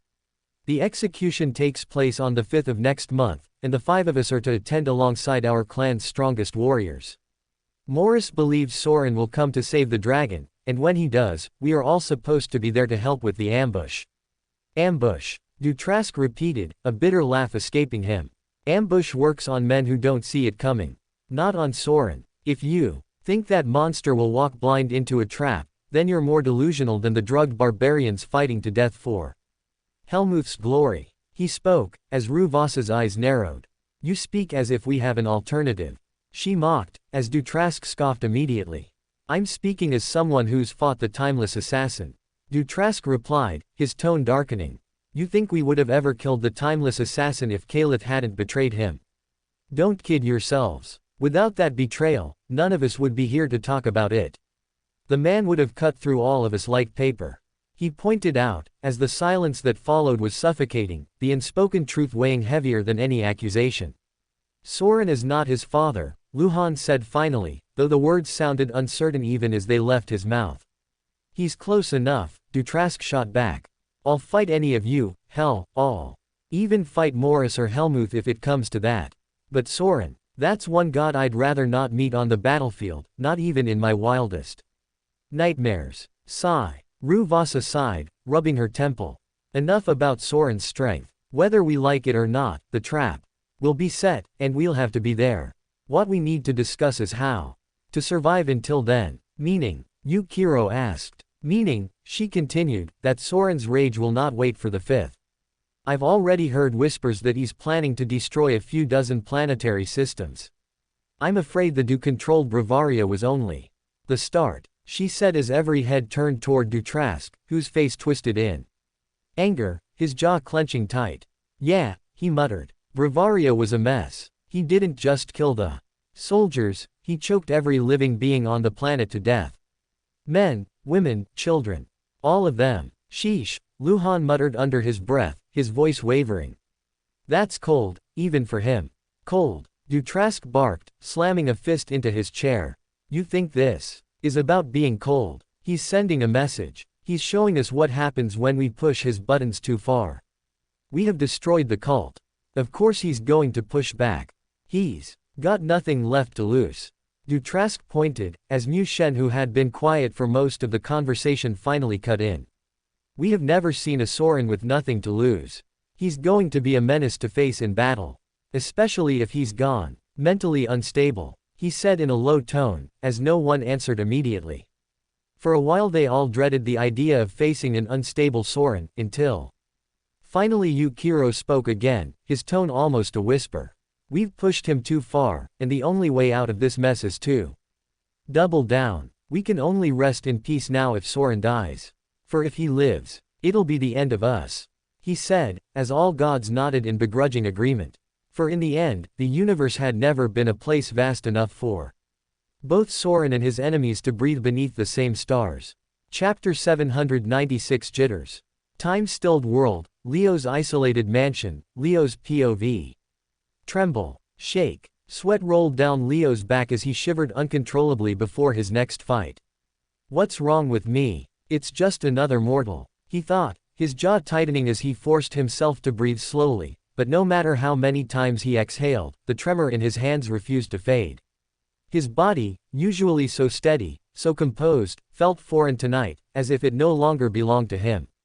He sat alone in the dimly lit room, stripped of gear or pretense, as the monolamps above cast long shadows across the walls. Outside, the sound of artificial rain echoed against the glass, rhythmic and distant, but even that steady beat failed to soothe his growing anxiety. It wasn't the fight itself that unnerved him. He had fought thousands of times before thousands of enemies, each more ruthless than the last. He had struggled, overcame, adapted, and triumphed over all. Victory had long become routine, mechanical, inevitable. Yet now, as he sat there, his breath shallow and his skin cold, an unfamiliar fear crept into his chest. He was at 998,000 wins. Just 2,000 away from the million mark, a number that meant nothing to anyone else, but everything to him, since that was the goal set by the meditation manual. Why now? He thought, his fingers curling into his palms until the knuckles turned white. Why am I afraid now, when I wasn't even afraid of death back in the day? He wondered as he closed his eyes, trying to drown out the unease clawing at his mind. The next opponent would be no different from the last 900,000, just another common soldier, another average Joe. But his heart didn't care for logic. He knew the reason. It wasn't about difficulty. It was about the weight of what he stood to lose. If he lost now, even once, everything would reset. A single defeat would erase 2.5 decades of progress, decades of perfect precision, endless practice, and solitary focus, gone in an instant. And that thought alone made his stomach turn. Shiver. Sweat. I can't afford to lose now, he told himself, voice shaking against his palms. Not after coming this far. Not after all the time I've wasted rebuilding, again and again. His pulse raced faster. The silence of the room seemed to grow louder, suffocating, the air thick with the scent of sweat and ozone.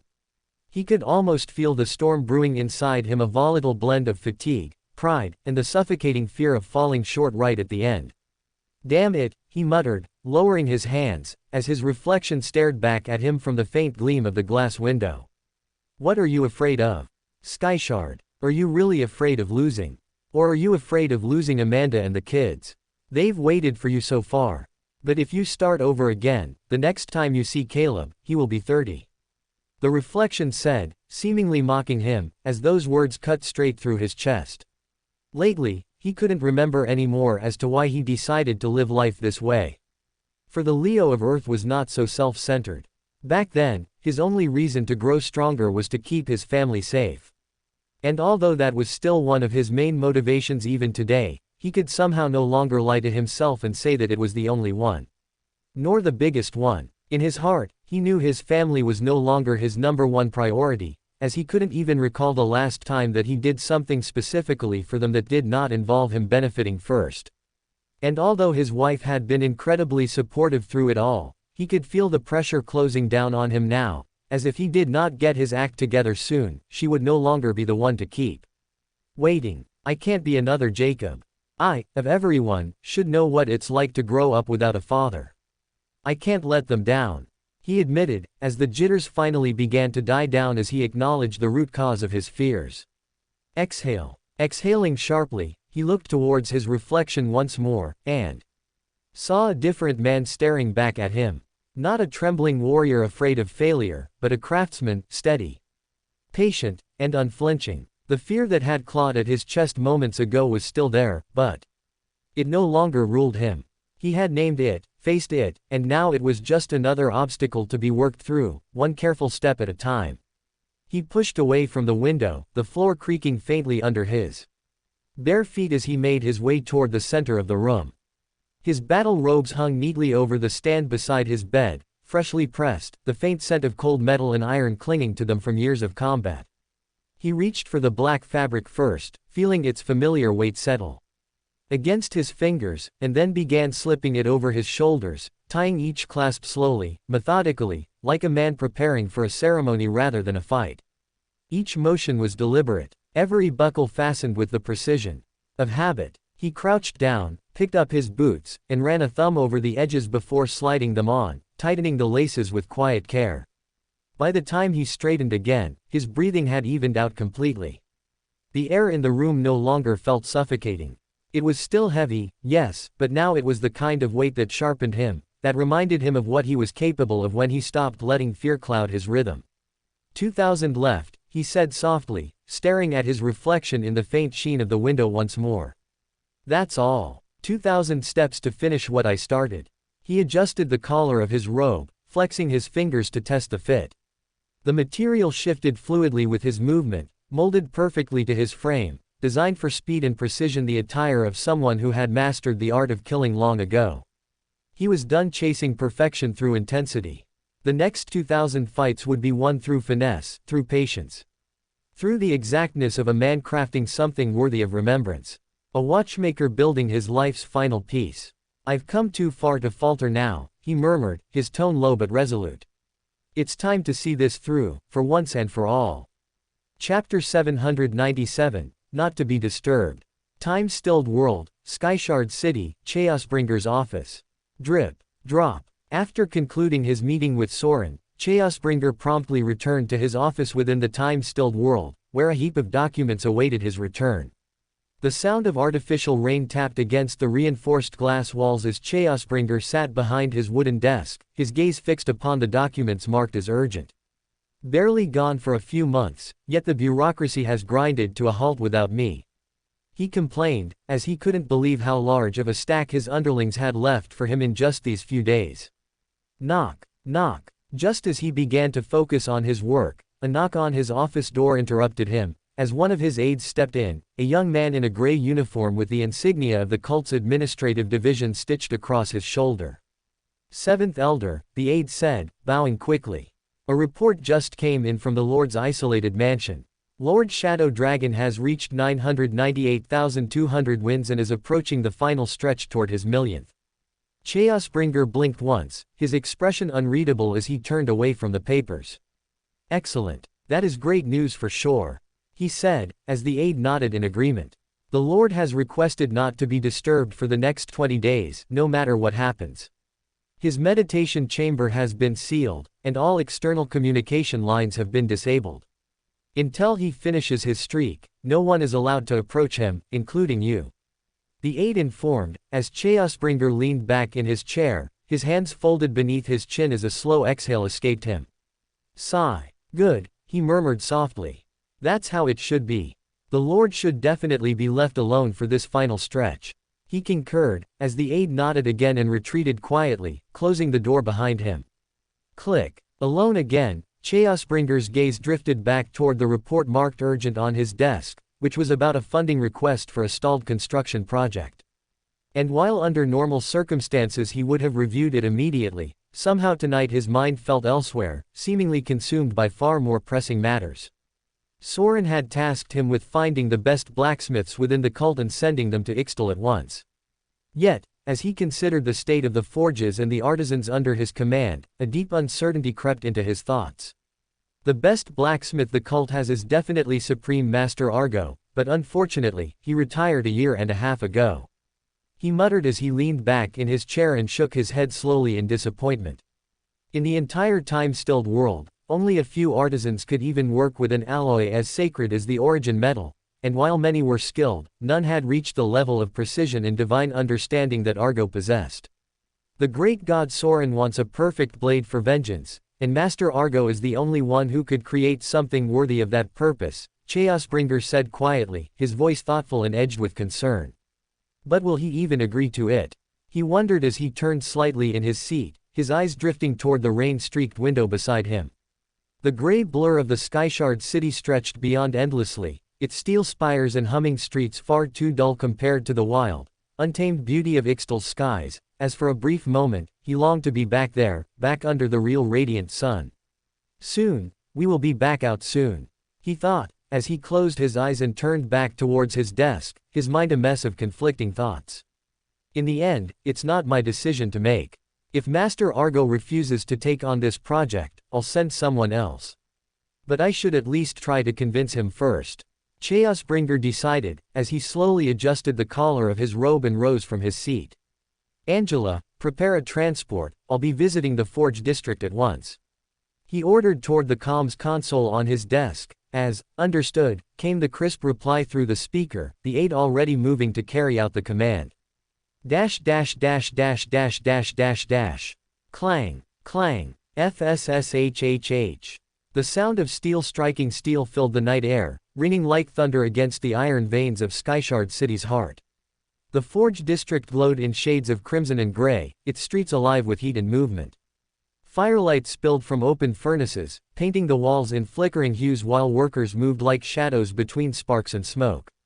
The smell of molten metal mingled with oil, soot, and sweat, creating an atmosphere so dense that even the rain above seemed to evaporate before touching the ground.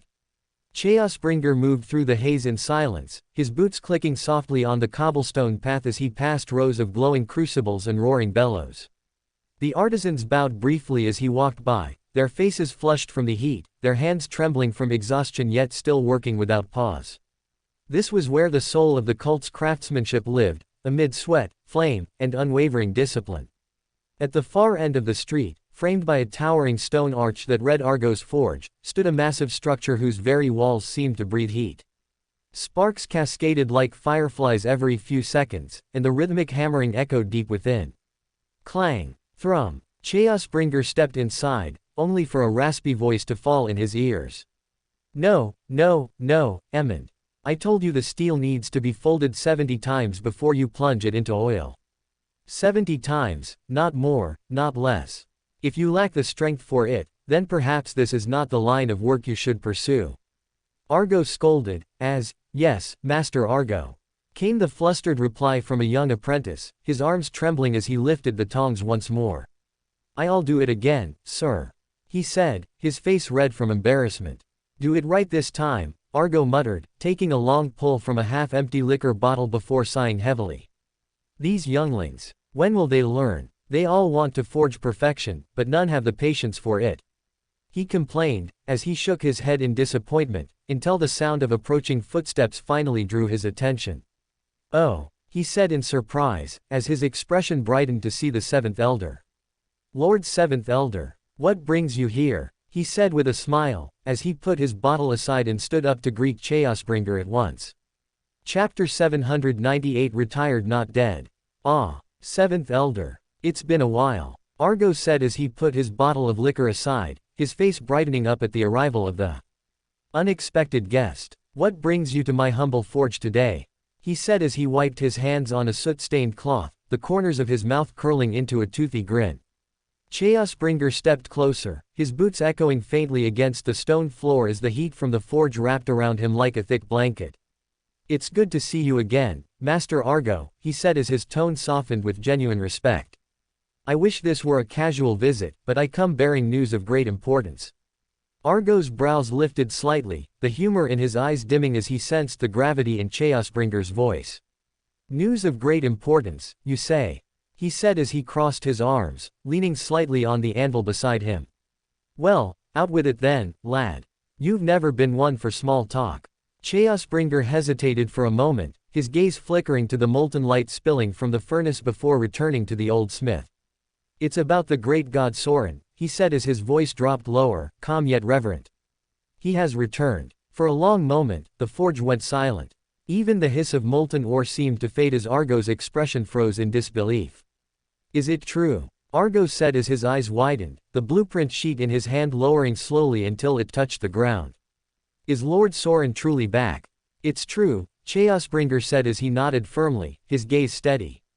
The great god has returned to Ixtal and liberated it from righteous scum. His outrage knows no bounds now that he's discovered what's happened to the cult in his absence. However, while he's roaring for battle, he doesn't seem to have a weapon that's worthy enough to channel his power.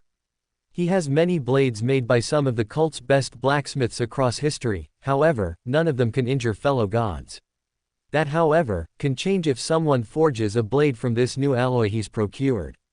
However, only the best blacksmiths in the universe can process something so complex.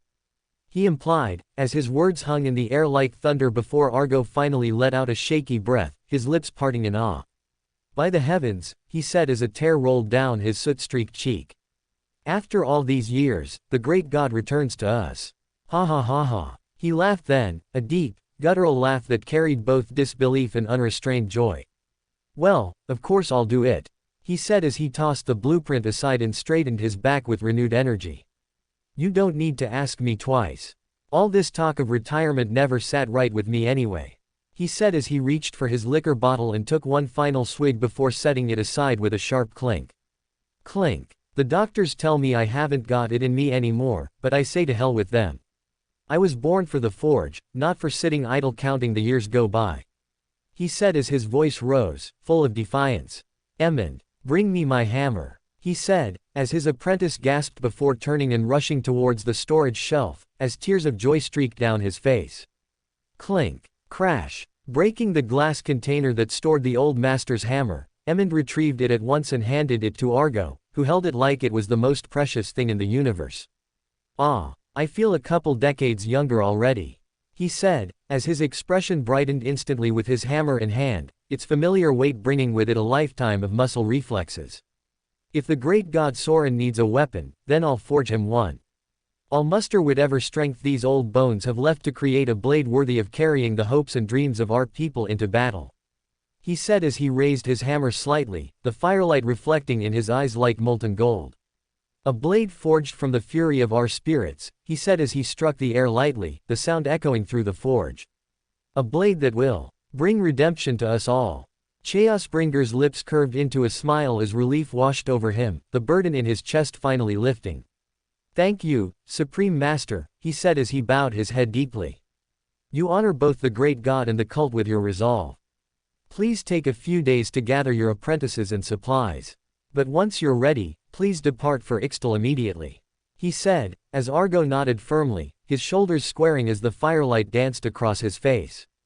Understood, Seventh Elder. I'll forge this blade to perfection, even if it's the last thing I do, he promised, as Chaosbringer gave him a firm handshake before turning to leave. Meanwhile, the Eternal Garden, Ver's POV.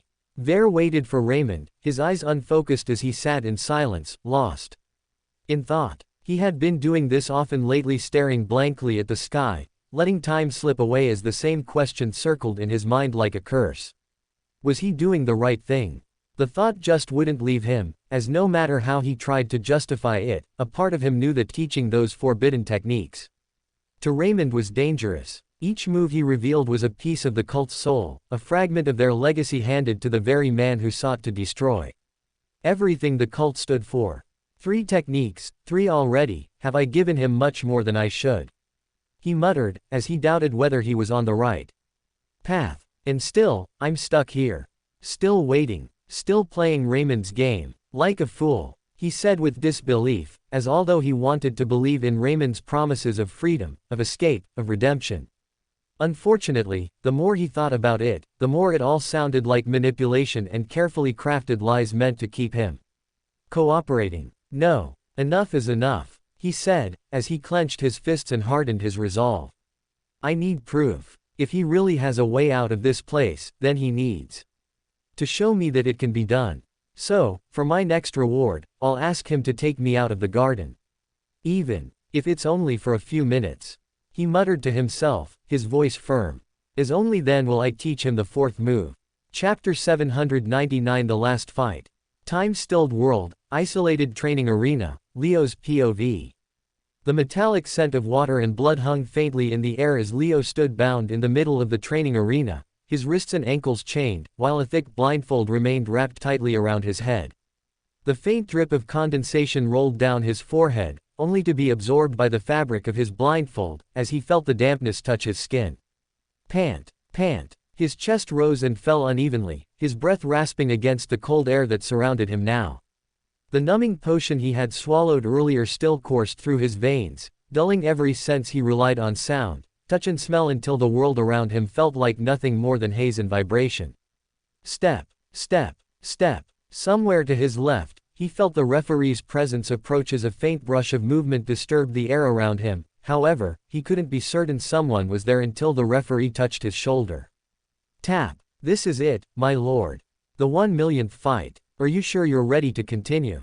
The words came to Leo like broken echoes, their meaning lost in a fog of static and confusion. Huh, he muttered, his tongue feeling heavy, as his mind tried to grasp the rhythm of the sound.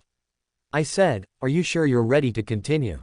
The referee repeated, as he reset the burst balloon on Leo's left shoulder with a new one, priming him for the coming fight. I don't know what you're saying, but if you're done fitting the balloon, then let's get on with it. The longer I stand here, the worse these jitters get. Leo instructed, as the referee hesitated for a moment, noticing just how violently Leo was trembling. However, after thinking about it for a while, he decided to obey Leo's command regardless, as he let out a deep sigh and a nod. Exhale. Understood, my lord, he whispered, his tone uneasy, as he began to step back out of the fighting ring. Why does the Lord make it so hard on himself? First the blindfold, then the chains, now this damned potion. He's stripped away every advantage he's earned. Even his hearing's gone. What's left for him to fight with? The referee cursed as he walked out, his normal brain unable to process why Leo did what he did. However, despite his personal feeling about it, he remained extremely professional with his job, as he walked out of the arena, and out to the lobby where the last opponent waited. Come on in, kid. You're the last one, the referee said, as moments later, a heavy gate creaked open, and a young man stepped through, looking both nervous and uncertain. His name was Cassio, a master-tier warrior trained under the Skyshard City's elite youth warrior academy, who was also handpicked by Leo for this final bout, since he was the valedictorian of his class and a potential monarch-tier talent. Sir, Cassio asked quietly, glancing at the referee. Do I really have to fight the Lord seriously? I mean, look at him. He can barely stand, Cassio asked, as the referee's expression darkened, his tone grave. Yes, you will give it everything you have. No hesitation, no restraint. The few who've gone easy on the Lord were erased from his win records. If you voluntarily hold back, your fight won't count toward his streak.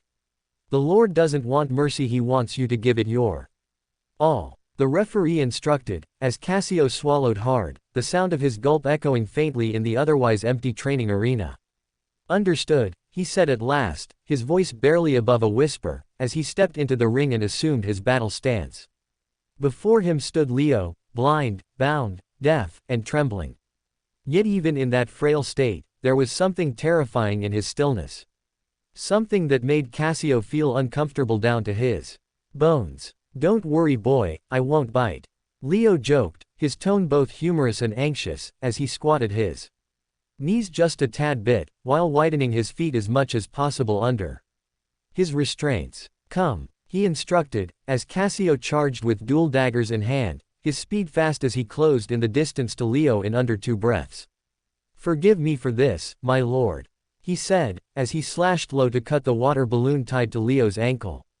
However, to his absolute surprise, despite looking clueless on where the attack was coming from until the very last moment, Leo suddenly jumped to evade the slash, before doubling down and stomping straight down on his extended hand.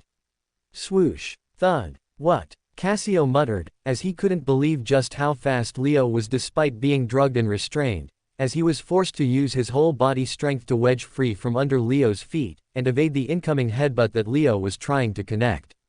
Pull. Roll. Barely pulling free, he created separation between himself and Leo, before deciding against attacking from close range, as he got cold feet after observing the Lord's freakishly fast reflexes. I don't know how he did it. But it's dangerous to fight up close. If the only goal is to pop the balloons, then I should probably do that.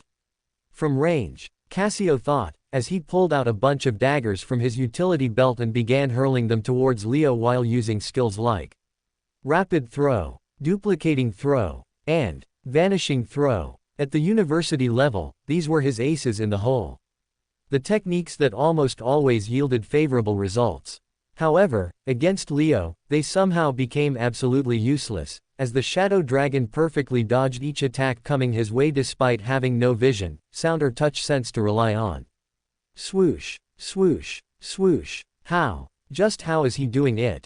Cassio muttered in disbelief, as watching Leo swerve and dodge, he couldn't understand just what was going on here. Which was understandable, since he had never heard about the cult's forbidden skill, Sixth Sense, before today. Chapter 800 Shadow Fighting. Swoosh, swoosh, swoosh. Leo dodged every dagger thrown his way through instinct alone, as he utilized Sixth Sense to its maximum potential. The daggers sang through the air, slicing past him within inches, but each missed by a hair's breadth, as though he had already seen their trajectories before they were even thrown. His blindfold was soaked through with sweat now, his skin sticky, the chains on his wrists clinking faintly with every movement. He could hear nothing, feel nothing, smell nothing, yet the world was still there, alive around him. Not in form, not in sound, but in pulse, a vibration that existed just beneath the surface of reality. As that became the sensation which he moved to. Cassio's movements, though invisible to him, painted ripples in that field of rhythm, ripples that he could feel even through his dulled senses. Left. 3 more incoming. He gauged, as he tilted his head to the left, stepped back, and twisted his torso slightly, avoiding the barrage of flying steel as though dancing to an inaudible melody. Swoosh, swoosh, swoosh. The thought seemed to have surfaced in his mind, even before the daggers even left Cassio's hands, as he went a step beyond intent, and predicted his opponent's movements, before they even made them. It was like, he had a phantom version of Cassio in his head, where he predicted the kid's movements based on the vibrational data he collected via Sixth Sense and his experience fighting millions of opponents throughout his lifetime. As with a combination of both, he created a mental model of what his enemy was trying to achieve and moved accordingly, unlocking a whole new level of combat proficiency. Hop, hop. Leo moved in closer, his decision already made on closing in the distance to his opponent to try and end this fight, as Cassio nervously staggered backwards, his mind still unable to accept just how easily Leo evaded his attacks. The Lord wants to close in on me, but do I let him do that? Cassio wondered, as he hesitated for a while, before eventually letting out a deep sigh and deciding to risk it all. As although he could potentially keep evading the Lord for quite a long time if he kept circling around aimlessly, he could not hope to win that way. And hence, after letting out a deep breath, he stopped running away and charged towards Leo instead, deciding to risk it all. Here I come, he announced, as he closed in on Leo, his movements sharp and desperate, as he moved with his daggers raised high. Swoosh, swoosh. His twin daggers sliced through the air in precise arcs, each blade glinting faintly under the pale arena lights. However, Leo did not move to block or parry them. Instead, he simply tilted his body, letting instinct take over as his head shifted an inch to the left, then an inch to the right, as he let each strike miss by the narrowest margin possible. To an observer, it looked unnatural, almost supernatural. Like watching a blind man perform a perfect dance in a storm of blades. While to Cassio, it simply looked terrifying. The hell? What kind of monster are you? The young kid muttered in disbelief, as he panicked and activated 2 of his best skills simultaneously. Cloud step. Rapid barrage. His body blurred. The distance between each step contracting as he appeared and disappeared from view, each movement as light as vapor. His daggers struck in a flurry, dozens of attacks per second, every swing leaving afterimages that would confuse even the most seasoned. fighter. But Leo no longer relied on what the world offered him. Having entered a space beyond sensation, a void where time, distance, and fear all blended into one continuous motion, he no longer needed external inputs to move. He dodged the first sequence cleanly, then the second, his upper body weaving effortlessly between the strikes. His arms moved just enough to shift his balance without breaking his rhythm, and the chains that bound him rattled like the percussion of a silent song. But then Cassio changed tempo. He cut his motion halfway through a strike, twisting midair, and brought his right dagger in low from the opposite side. Leo turned his hips to evade, but the angle was too sudden, the movement too unconventional, as shing. The dagger tip brushed against the very edge of the balloon tied to his abdomen. Splat. The balloon burst, the cold splash spreading across his torso like a sudden wave, as even with his numbed senses, Leo could feel the faint shock spreading through him. Well shit, he thought, as he froze momentarily, his breathing faltering as a single thought thundered through his mind. No, not now, not at the end. For a heartbeat, panic clawed at him, the image of his streak resetting, flashing through his mind like a nightmare. A single pop, a single failure, and 25 years of effort would vanish. But he forced the thought down. Inhale, exhale, stay calm, he whispered beneath his breath. It's not over. You're not done yet, he reassured himself, as Cassio, seeing the opening, pressed forward. With renewed ferocity. Cloud step, rapid barrage, he unleashed another storm of slashes, faster, tighter, deadlier. His daggers moving like falling rain, as they cut through the air in a relentless pattern. But unfortunately for him, Leo had already regained his composure. No more mistakes, Leo told himself, as his focus sharpened to a needlepoint. At this moment, every flicker of Cassio's presence came alive in his perception field, as the phantom in his head perfectly mirrored Cassio's every strike. Left foot forward, right hand thrust, left hand slash, he envisioned, as real and the imagined blurred together, allowing him to perfectly predict how to dodge, as he moved like the wind. Swoosh, swoosh, each attack passed by harmlessly, grazing only empty air as Leo bent and pivoted through the chaos with uncanny precision. Cassio's breathing grew heavier, his pace faltering, as he felt as if he was slashing at a shadow, an opponent who existed both everywhere and nowhere. As in that desperation, he made a slight mistake, overextending, as he gave Leo an opening to counter. Clip. In one clean, deliberate motion, Leo caught Cassio's wrist between his forearm and chain, halting the kid's momentum completely, as Cassio's eyes widened in disbelief. The kid tried to yank himself free, however, before he could retreat. Leo lunged forward, driving his forehead straight into the younger man's face. Thud. The sound of impact rang through the chamber, followed by the sharp crack of bone, as Cassio stumbled backward, clutching his face, as his red-hot blood splattered across the floor. Huh, he mumbled weakly, blinking as his vision split into three. His knees trembling. Leo's own breathing was ragged, his entire body trembling from the strain and potion still clouding his system. Yet his stance held firm. He took a single hop forward, then another.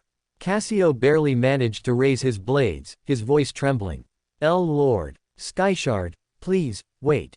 Crack. Leo's second headbutt struck true, slamming into Cassio's forehead and sending him crashing to the ground. The young warrior's daggers slipped from his hands as his body went limp, collapsing onto the cold floor. For a long moment, silence filled the arena. Leo stood over him, chest heaving, his body shaking from exhaustion. The faint scent of iron and sweat filled the air, and somewhere, far beyond his dulled hearing, the referee's voice cut through. Victor, Lord Shadow Dragon. For more thrilling fanfiction stories like this, check out my channel Fanfic Audiobook. Dive into epic adventures, mysterious realms, and legendary journeys brought to life through immersive storytelling. Don't forget to like, share, and subscribe for more amazing audiobooks.